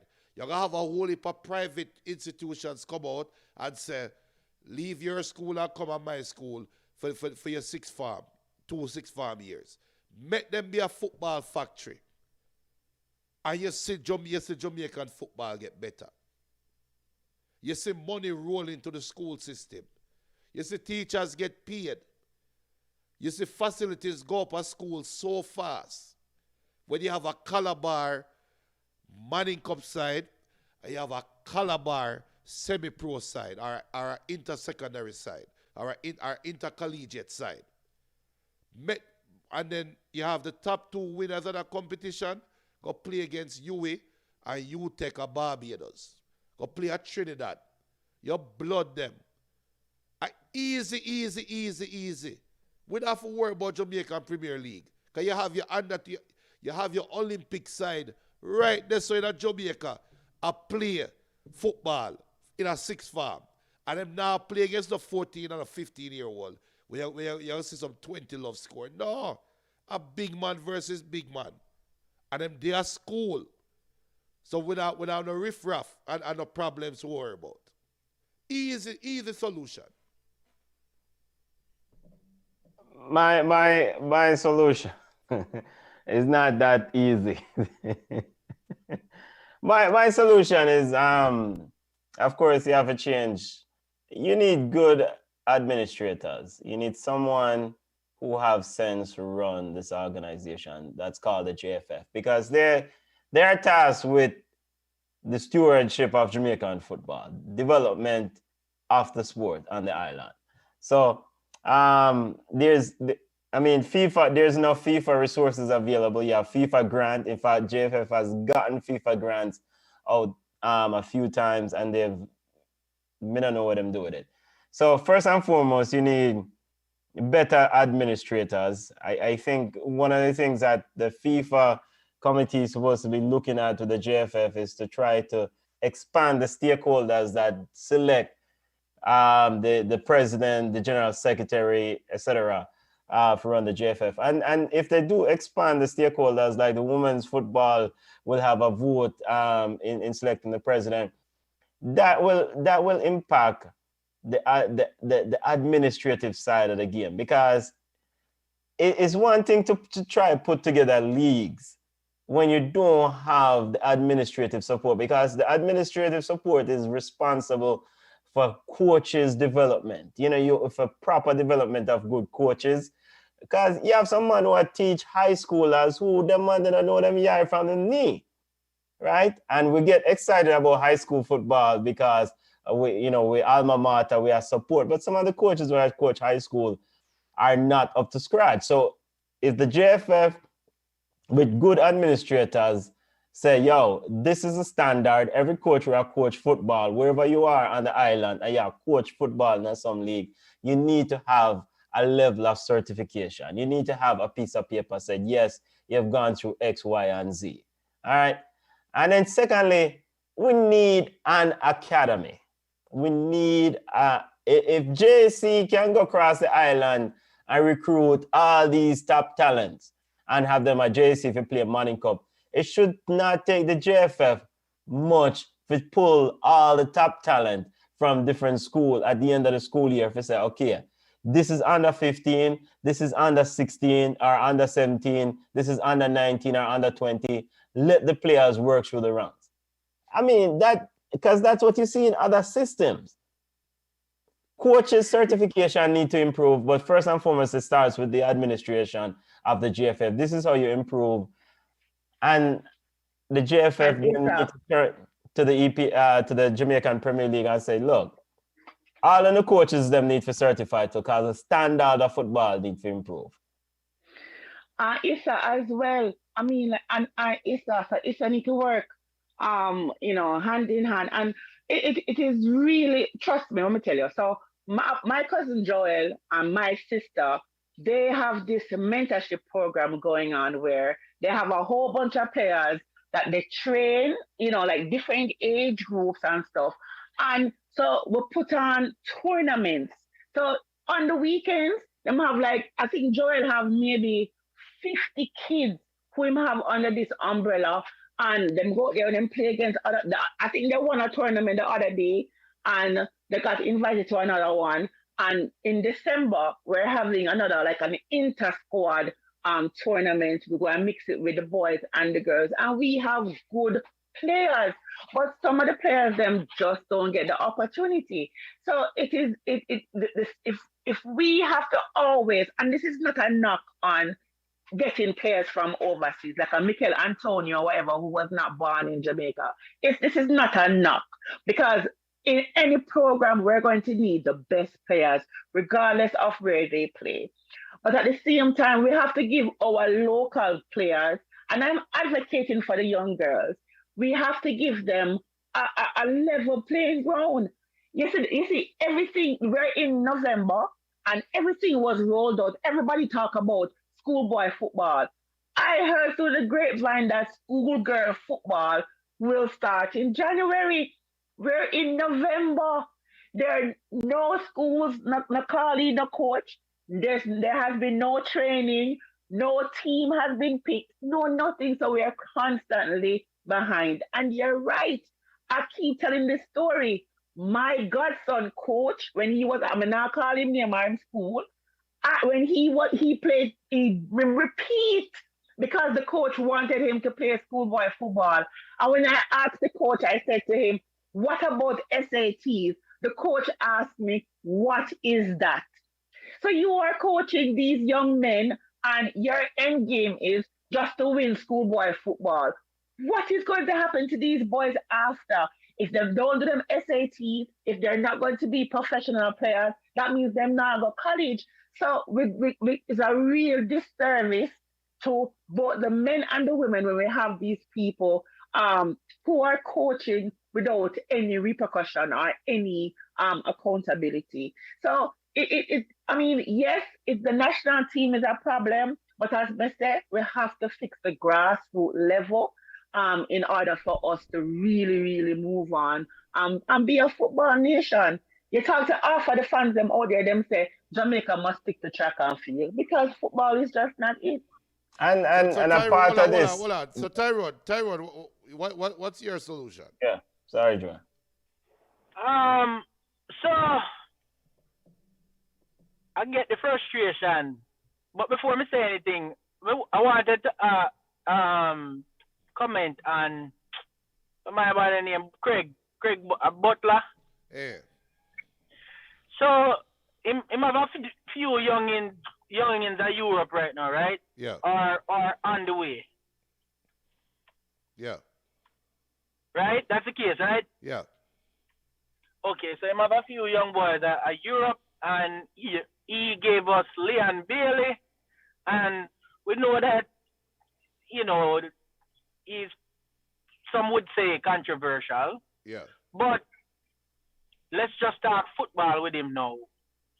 Don't you think that he's showing Jamaica, the Jamaica Football Federation or fraternity, the way? Because yeah, go ahead. Go on. Because based on what I've seen, and this is only what I've seen, we just have to take it at face value. I don't know all of the details. I also heard him talk about the football, but also their personal development and everything, because he's trying to create professionals and trying to create boys that will be able to, once they leave his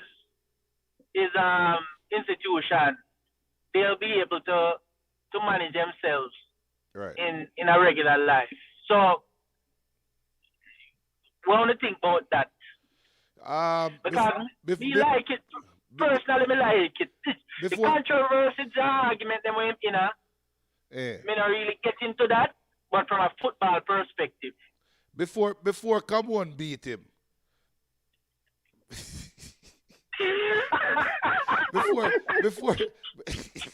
before Cameroon beat him,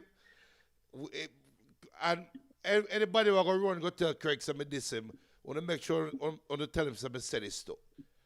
Craig Butler is a brother with no football. Him know football, right? And him know football better than the average person. Now, if somebody was to reel out the facts about the players, and we have asked him this on the show live, so we're not talk behind him back. Some of the facts you can dispute, right, based on certain measures. Fine. But from a football perspective, I really think Craig has something to offer Jamaica.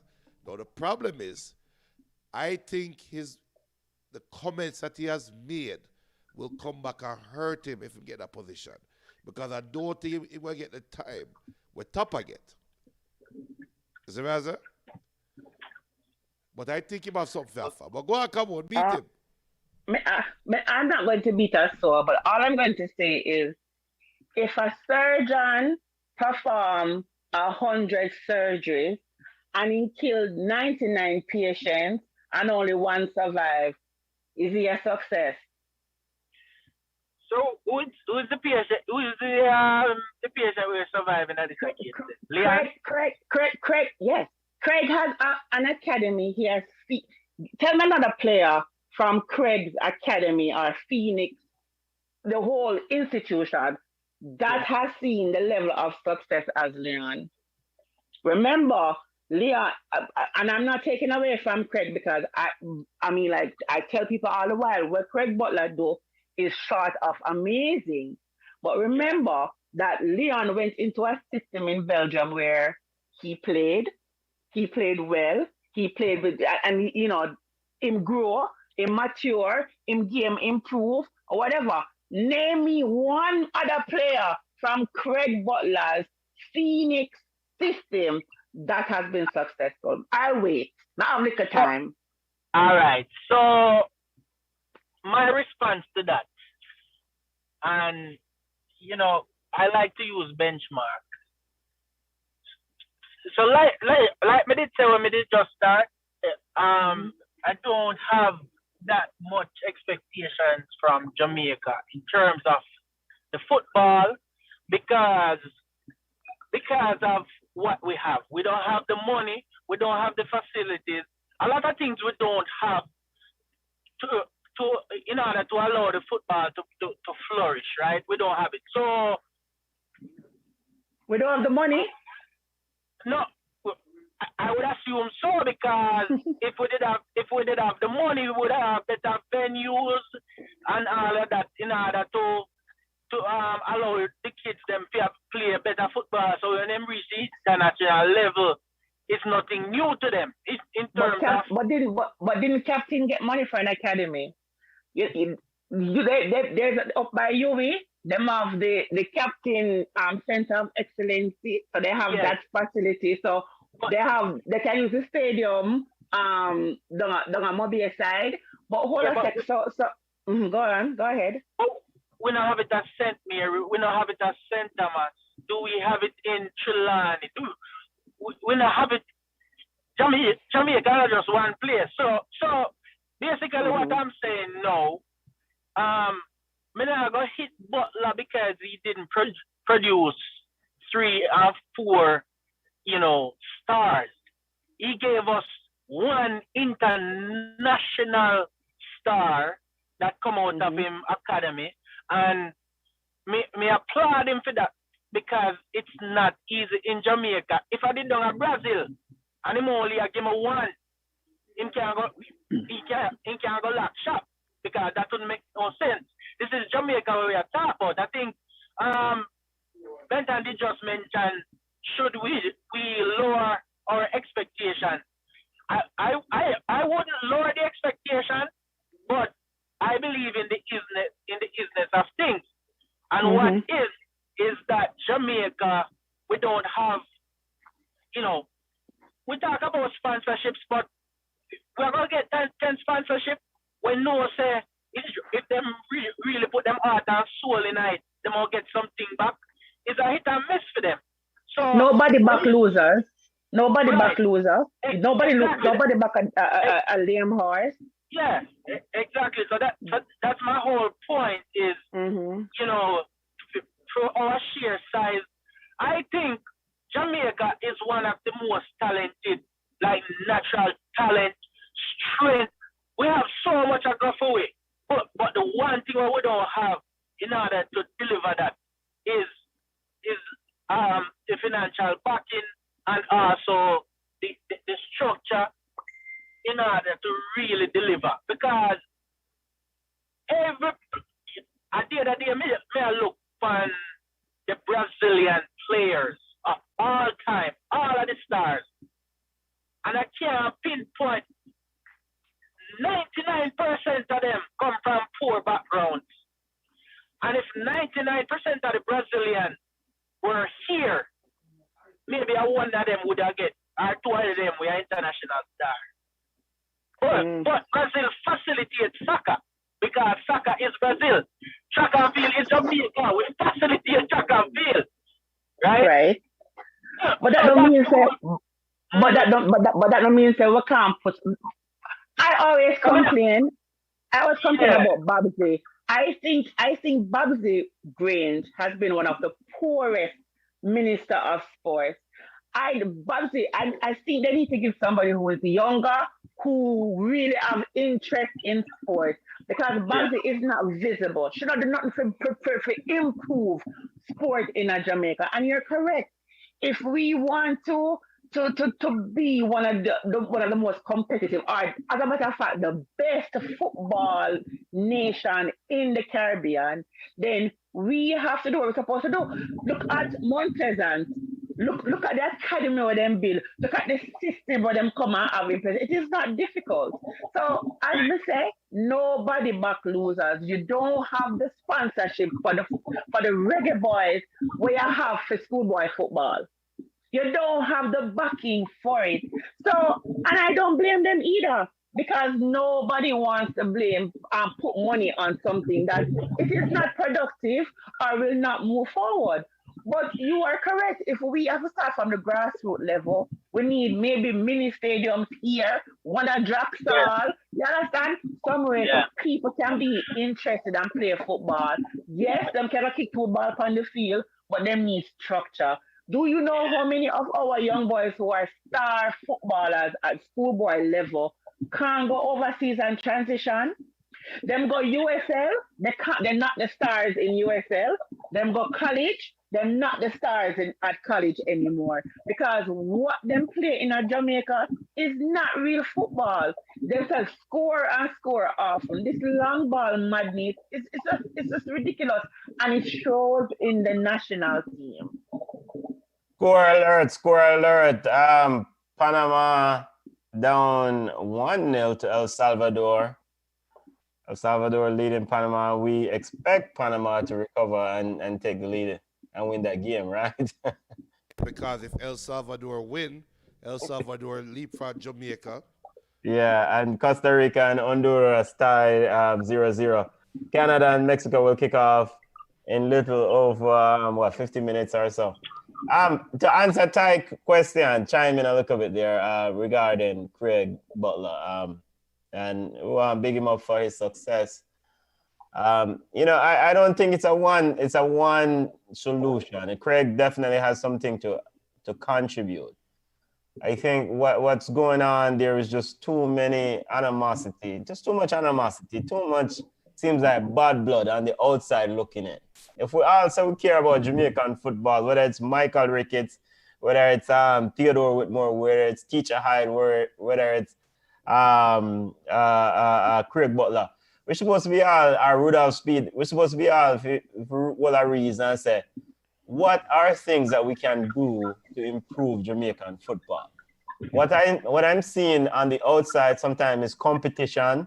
I'm on a run competition with another one, and it's like it kind of just nullifies the growth of the product. And when I say Craig, I run competition with no one. Craig is doing his thing, and we commend him. He definitely have things to contribute, just like other people. And I would hope that those in authority will tap into those who have some success and lean on them and say, yo, you do this. How can we implement this program to improve the football along? Because, all right, for example, me say down West there, and me say the Westmoreland FA president, Everton Tomlinson, big up Ever. And I remember from Yard Yamini, Ever has been the president of Westmoreland Football Federation. And, there was the heydays of Reno, etc. But when you go to Westmoreland right now, ball game kind of dark. It's foolishness. And Eva he just got re-elected to another term as lead in Westmoreland Football Federation. So stuff like that need to go on a bush, because it's not about the growth and development of football anymore. It's about continuing a friend thing. Because if you look at football in Westmoreland and you say, why Westmoreland football is in a horrible shape, but yet you reward the president of the federation with another term, then you don't really care about football. And that's the problem. I think that Craig has something to offer. I think there's too much animosity between, maybe some bad blood happened somewhere there. But if a football, we are saying, just like we are saying, Bridget, if we care about the development and growth of football on the island, because if Jamaican football does well enough, everybody can eat a food. The more youths where Craig Butler can roll out through Phoenix Academy, him eat a food. The more youth where the Ricketts and JFF can get access to, whether from Phoenix Academy or any academy to make Jamaica qualify for the World Cup, the more food, etc., money that the country attracts. And to his defense, he did say that on the show here. Yeah, and they said that. So it's just I think sometimes too many of us is not willing to collaborate and not ask for help. Just admit, say, like Michael Ricketts and Dalton went. Dalton went, big up yourself, but is one of the most abrasive brother me here do interviews sometimes when me as General Secretary of JFF. Sometimes me and big up to Rudolph Speed. Yeah, big up to Rudolph Speed. Rudolph Speed seems to be receptive to do interview, whether you disagree with him or not. And we talk to you and him do him interviews. But the General Secretary of the JFF, sometimes it's like, yeah, beg Mr. Wynn. When we hear him talk to people, I said, brother, chill out. You in charge of Jamaican football. You are not above reproach. We could just work together and improve the thing. And I think that is the cornerstone of part of the problem. Yo, Craig and the JFF will never get along. So for me, like with Craig, continue doing Phoenix thing, improve the lives of the players, them, send who can go overseas, make them money, building program. He's now the head coach of Mona High. Hopefully, he can get some players, from Mona High for go overseas, play Europe, or go to college. But for back and forth with the JFF is not productive, and it's just going to be, it's just madness more than anything else. But I have a serious problem with that. I hear why. So who is above the federation? Because I will challenge any of them, because, like I say, I believe in, we can look at our everyday life. If me now do my job at work, me I go get fired. And it's no hard feelings, it's a business. And whether we like it or not, that's how the football is nowadays. Because big salaries are paid out and people realize that they can make a living out of football, right? So me really have a problem with the JFF. And that's why I go back to Tapper and I say, I not hit Tapper too much, but if Tapper has to go, then the whoever is above Tapper also failed. Because we went nowhere, we not reached the World Cup, we not qualified, there were a lot of issues. You basically have to go. There's no transparency. When Boyle was there, me did so excited because me did a play. Because you know him, you could have see it, you could have feel it, you could have touch it. Me could have got touch him. Me could have got talk to him. And a whole heap of people can say the same thing in the nook and cranny them at Jamaica. So more I know who is about the federation, and the reason me I come from here so now is I know people that know this president and know him background and in terms of his leadership ability.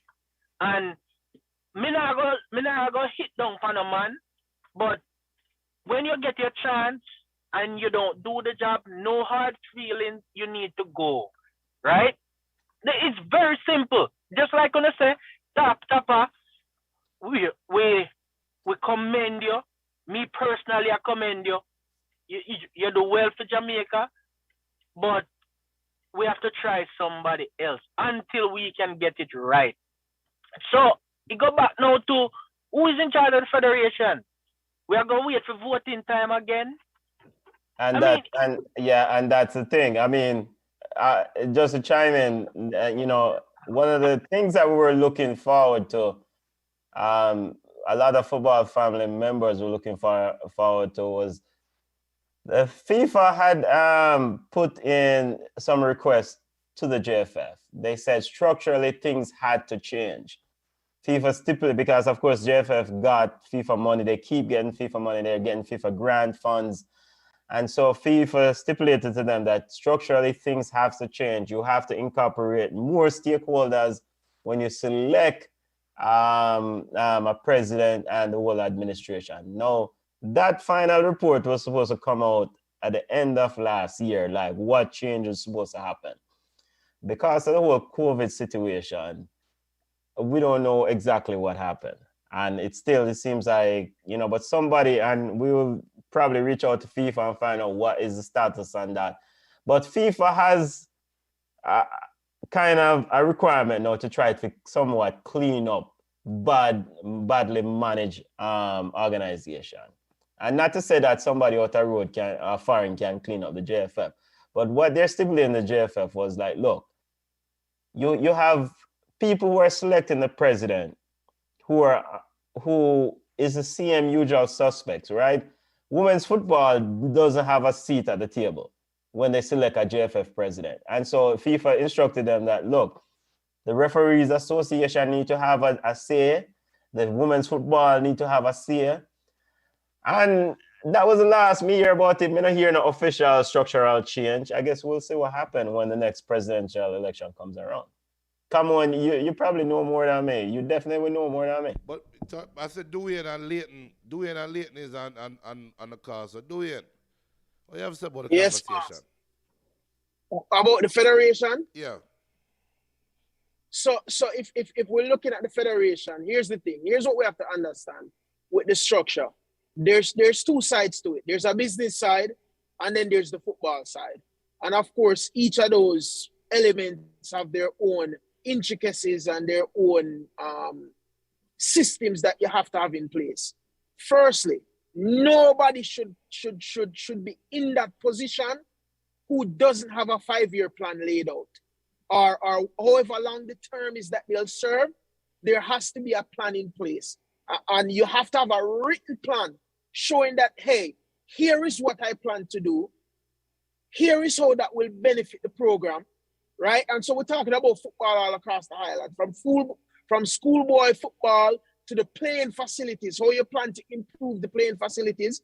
And maybe, there's no way a person is going to get it done in one term, but we need to see actionable plans, written plans. We're having people running organization that impacts the entire country, impact the youngsters coming up and their ability to maximize their talent and go out and represent Jamaica and then come back and help to put back into the program and build and strengthen the program. As a person that played high school in Jamaica, played high school in the United States, and then also played college ball, it's a completely different animal in the way you're coached here versus the way you're coached in Jamaica. Completely different animal in terms of the way ball is expected to be played. And so we'll have to start determining what's our strategies and our philosophies. One of the things that I hate about Jamaican football is that we have so many talented players, but the coaches seem to focus on the talent and the dribbling, and we don't learn fundamentals. And so sometimes we go into games, or I've seen people come to the States and play and look lost on the field because you're playing in a structure where they don't care about you dribbling and beating 3 or 4 men and really not, playing to the strategy that the coach has in place. And we get into those situations and we're lost. And so coaches start to look at Jamaica as a place where you may have a player with technical ability, but they lack the mindset and the mentality to be able to execute football at a high level,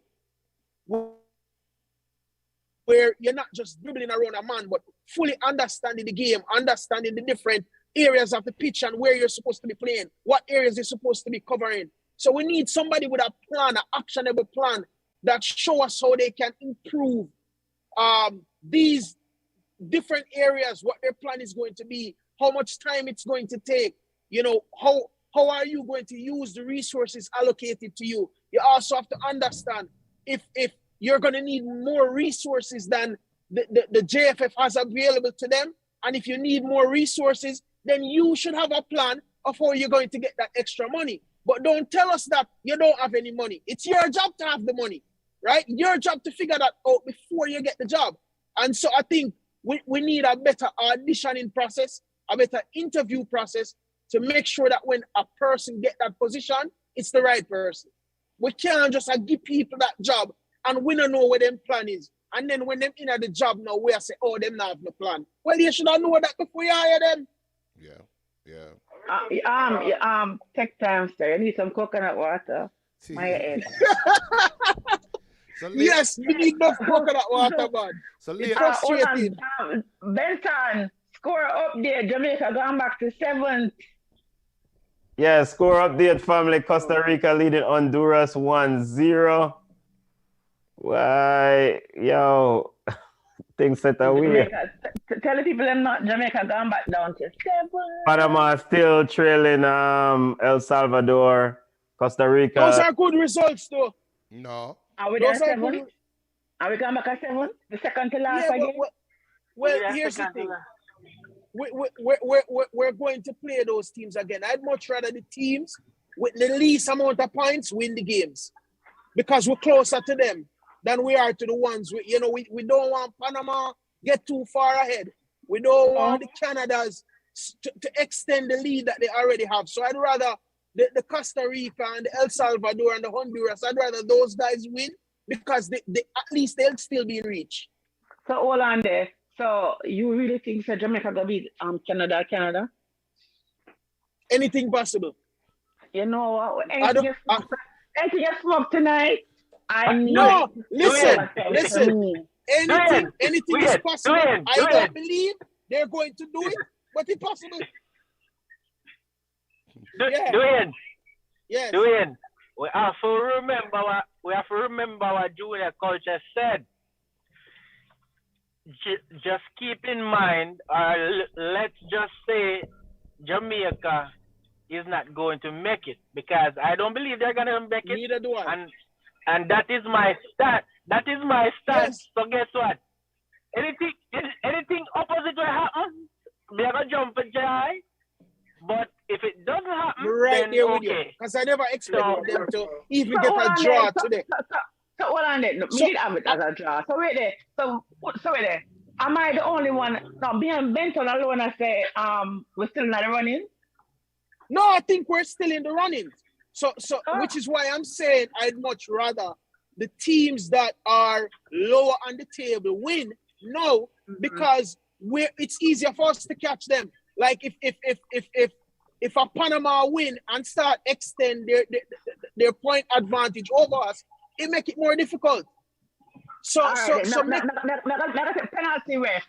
What my tell you now, the way our Panama player, they're gonna beat El Salvador. Just watch a match. So hold on. So let's bring in Leighton. Leighton, big up, cause we're soon done. So Leighton, what you have to say? Without any part of the conversation.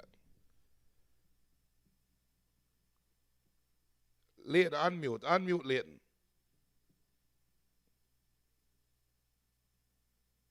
Why let Leighton drop asleep?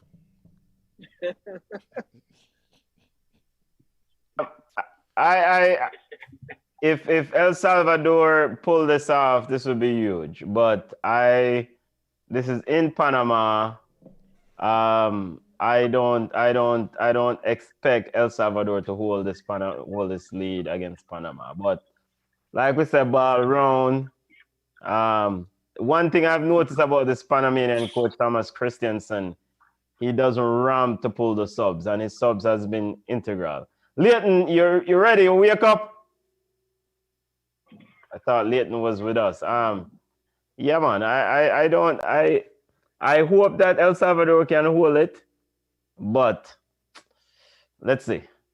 Yeah, I have zero expectation at this point. Jamaica can still qualify, but I'm not putting any expectation on this Jamaica team because that's just setting up yourself for heartbreak.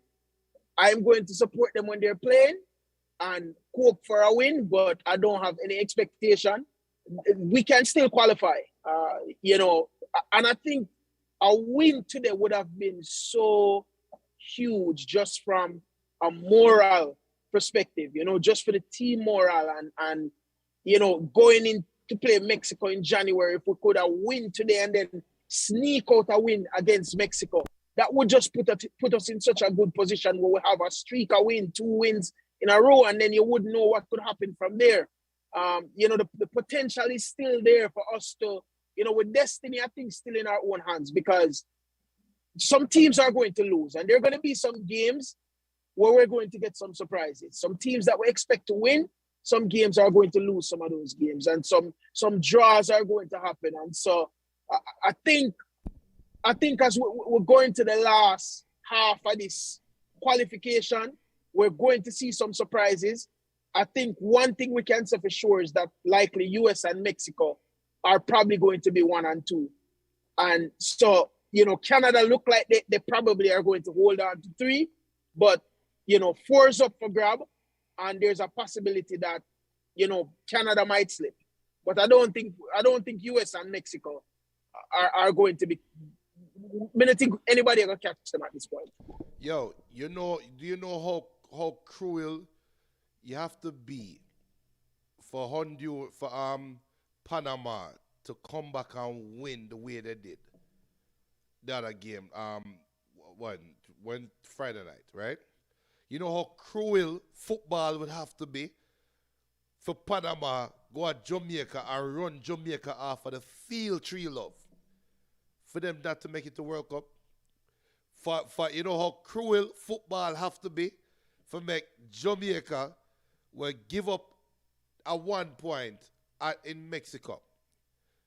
Javan East kicking with the ball in front of Costa Rica. Giving up the win in El Salvador. Bobby Reid giving up, not scoring today against America. Bobby Reid allowing Weah for sneaking behind him and score. You know how cruel football would have to be if at the end of the campaign Jamaica make it to World Cup with all them things that behind you. Think about it. You know how cruel football would have to be. Listen, man.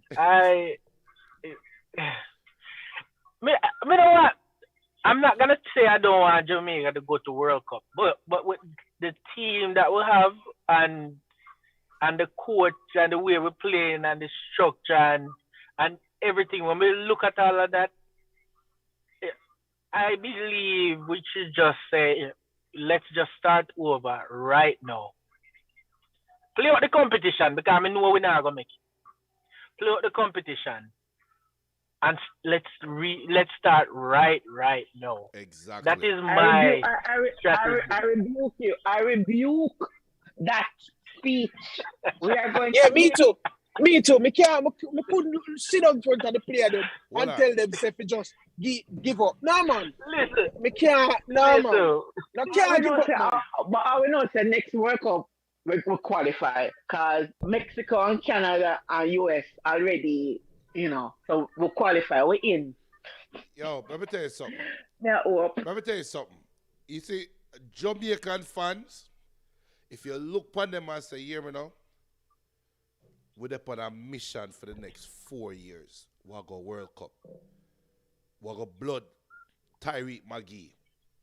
We'll go blood this Abalaya. We're on a mission. We're not trying to win, just we win to them. We are on a mission to make it to the World Cup. GFF, if we didn't have sense, we're going to put that out there now. I guarantee people buy ticket, come a stadium, come watch a project getting built. Compared to selling them foolishness. Tell them, say you build a project and you want them support. Be honest. What build towards 4 years from now? Work with me. Junior, I don't even know if that would work because first you have to get rid of the coach and the federation have to get rid of themselves.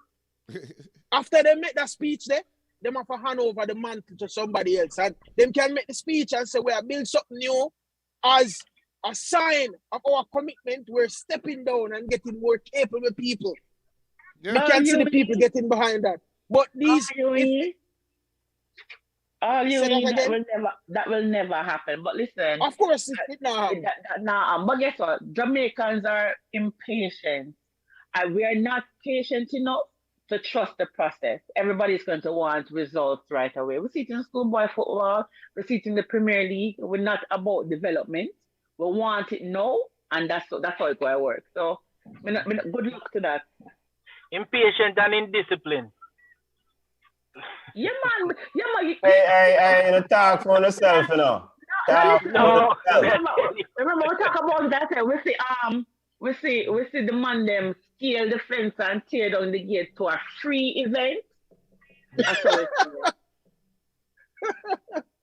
But indiscipline also in terms of the football, because when they tell a local youth, the guy, yo, a lot of running, and this is what we're gonna do for 2 weeks. Man, them kiss them teeth. So that's why I believe in the academy, because you basically have to brainwash them into what is true professional soccer from infancy to maturity. Yeah. And if we don't do that, we just promote the indiscipline, and we just promote a system where it's always gonna be like this. So, hopefully 10 years from now, we're not sitting here and having the same conversation, because me hate that. What now? 2 years now, I've been coaching some local kids, and I only get like 2 months with them at a time, and they don't know it. I'ma start teach them, and every day I teach them the same thing in terms of the foundation piece, because that's where I have to start. I'ma drench it in them. I'ma say, I guarantee you, if you do this, we will win, and it worked. I'm happy, and the parents I'm happy. May I buy food? So somebody take over. Yeah. Yeah, but what? Score update. The one and only Romel Cooto back like a bullet. Honduras won, Costa Rica won. But I wonder why Romel was not included in the other team for Honduras in the other games, but he's back tonight. Surgical striker for them. 1-1. But Honduras, Costa Rica, 36 minutes. To add what everybody was saying, man, let me tell you something. When me the forward, I'm going to get a joke all the time. When me forward and do my 1 year of high school, and the man them say, yo, I want to play football and and the coach and the coach at the time say, yeah, man, we're starting conditioning. I never even know what this conditioning term is. And I tell my mother now, say, yo, I forget a football boots and and I tell the coach paid, oral. And I say, yo, coach, I need to buy some cleats. I say, oh, don't worry about the cleats. Just wear tennis shoes. So me, I think to myself now, like, wow, I play upon asphalt. And me come and practice. No football on the round way. I'm going to say, yo, what's going on? Man say, you cannot touch a soccer ball on this team if you cannot run a mile in under 5 minutes. Case closed. Done. And the man say, a mile. And that's what me learn what a mile is. 1,600 meters. 4 times run a 400-meter track. So if we wear tennis shoes, all we're doing is getting timed for that mile. Before conditioning, then we're going to lift weights, we're going to stretch, we're going to do this, we're going to do that, we do scissors, then we'll come back and run a mile again. And if you don't make 5 minutes, your name is on the list. And that's 3 months of that. Now, me know some of the biggest ball about Jamaica.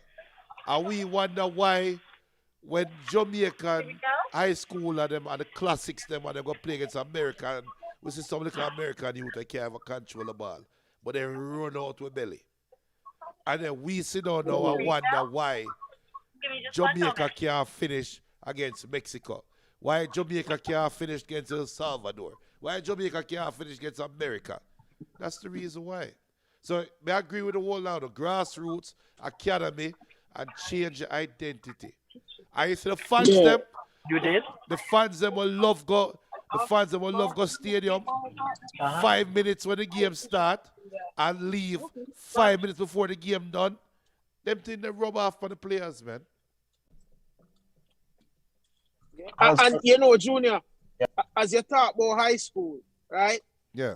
My son play football. Not the real football, the one with them running the ball and the man. Yeah. And they have a period for conditioning built into their schedule. Yep. You hear me? I tell you. Yep. So every player that plays a particular sport have a period built into their schedule for conditioning specific to that sport. Yep. Where they go and they're working with a trainer, and that's happening all year round. So when football season is done, they're still doing conditioning. And that's a high school. Yeah. Just to give you an example of the difference in terms of discipline. And during that period when they're doing conditioning, as you said, you're not touching a ball.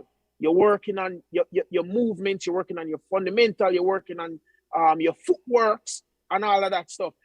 You have players right now in Jamaica in high school where if you bring them through certain fundamental soccer drills in terms of footwork, them can't do it. Them can't do it because we used to just this culture of just getting up and go kicking ball. Yep. And also, though, I could touch on the part to say the players who play professional football back home, yes, we want them to be better conditioned, we want them to be in better shape, but don't forget that for some of them, football is a second job. They might have two jobs because they don't make enough money. So if we want them to be the best footballers that they can be, they have to give 100%. But they can't give 100% because they have to survive.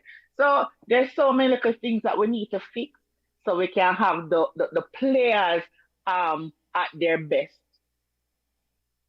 Yeah. I agree, 100%. Because the talent is there, you know.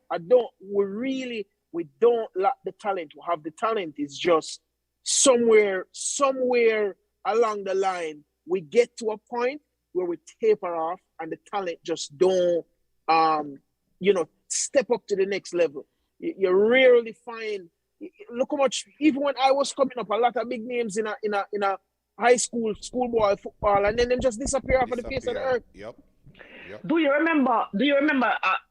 I'm not calling names. I don't know if you remember a star footballer, schoolboy footballer, kill football, bad wassy. And when he came to an academy in the US, that man ball for go back home. That man baller said he missing mother food and him cool. That was a story he told everybody. But the truth was that he could not cut it at the club. He was not good enough. He was no longer the star baller. He was not the man that everybody looked to and passed the ball and coach dap up and whatever. So he could not make it. So, we understand, we see the quality, the difference, whatever, but we can fix it. We can fix the gap. And I think the only way most of our players can really go to the next level is if they leave Jamaica in high school level, do them SATs, get a scholarship, come to college and really learn the game. Like learn to kick. Because listen, if you watch some of the League Cup players, you see some of my man them a kick with them too. Yeah. And you're like, you have to say, you kick with them too, and it's just bad. You just kick the ball and you run, and it just need changes from the bottom all the way up to the top. 100%. Boy, we can talk all night about this thing, man. Jamaica. But we need to take care of the business end of it, though. I think that's a huge part of the problem. As Camon say, you have ballers who would love to be able to commit full time, and that it make a difference when you have to go to a job and then go play a ball. Well, if I work that, when you're playing against players that especially if you're going to an international setting, you're playing against players where all they do all day is play football. So they focus primarily on their skills and developing their skills. So that's the business end of it that we have to fix. And I mean, the resource, I think we have enough resources to really get some things done, but somebody needs to be there that has a plan, that can put a plan together and then go to corporations and try to sell these plans. And you can go to some of these the Nikes and some of these big companies as well. Because if you show a promise and show that, hey, we're going to produce some ballers that you're going to be able to make back your money off for once them get to a certain level, and you can show that consistently over time. Some of these organizations will put money into the program, but we need somebody that has the business acumen to really put that side of it together, and then find somebody who has the football acumen now to handle the football side of it. Yeah, I agree. Why? Hey, what we gonna do our next Jamaican football forum now? Yeah. I do want next Jamaican football forum. I was just listening to Greg.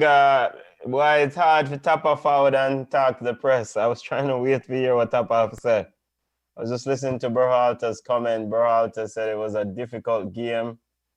Didn't get through his press conference, just wrapped up. So, he seemed pretty disappointed with the point, and I guess that was their level of that just demonstrated that their level of expectation coming in was that they wanted those 3 points. But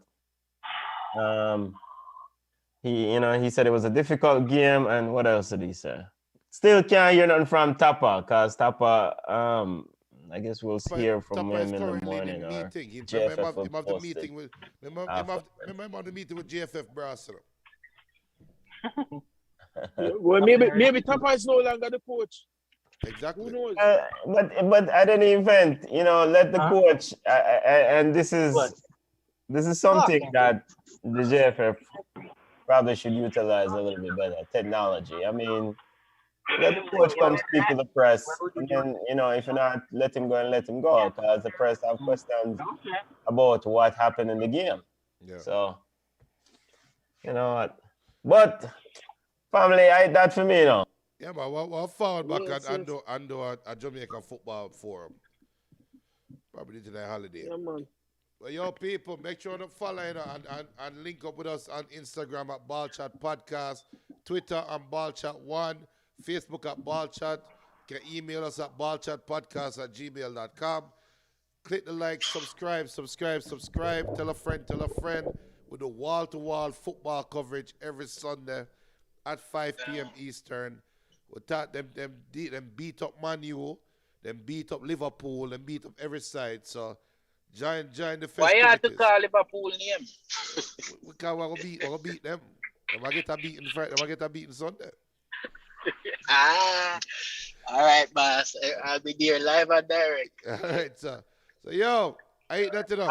And before we go, one also announced that the Netherlands is back in the World Cup. It's good to see the Clockwork Orange side back after they qualified today, defeated your boy Erling Haaland and Norway. So Norway will not go to the World Cup, but Virgil van Dijk and the Dutch return. It's last time since 2014.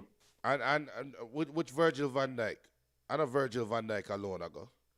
My boy, I go to Danny. You know what? This is where we don't have time for people who want bench. Well, yo, later, Brazil and Argentina draw 0-0. Yeah, and so it's 1-1 still between Costa Rica and Honduras. Canada and Mexico, we're going to take in the Canada versus Mexico game. That game should be interesting. And Panama is still, let me get this up, still down 1-0. I'm still down, still trailing El Salvador 1-0. Yeah. All right. So I ain't that, Tyrone, little more. Benton. All right, bless up, fam. Bless up, fam.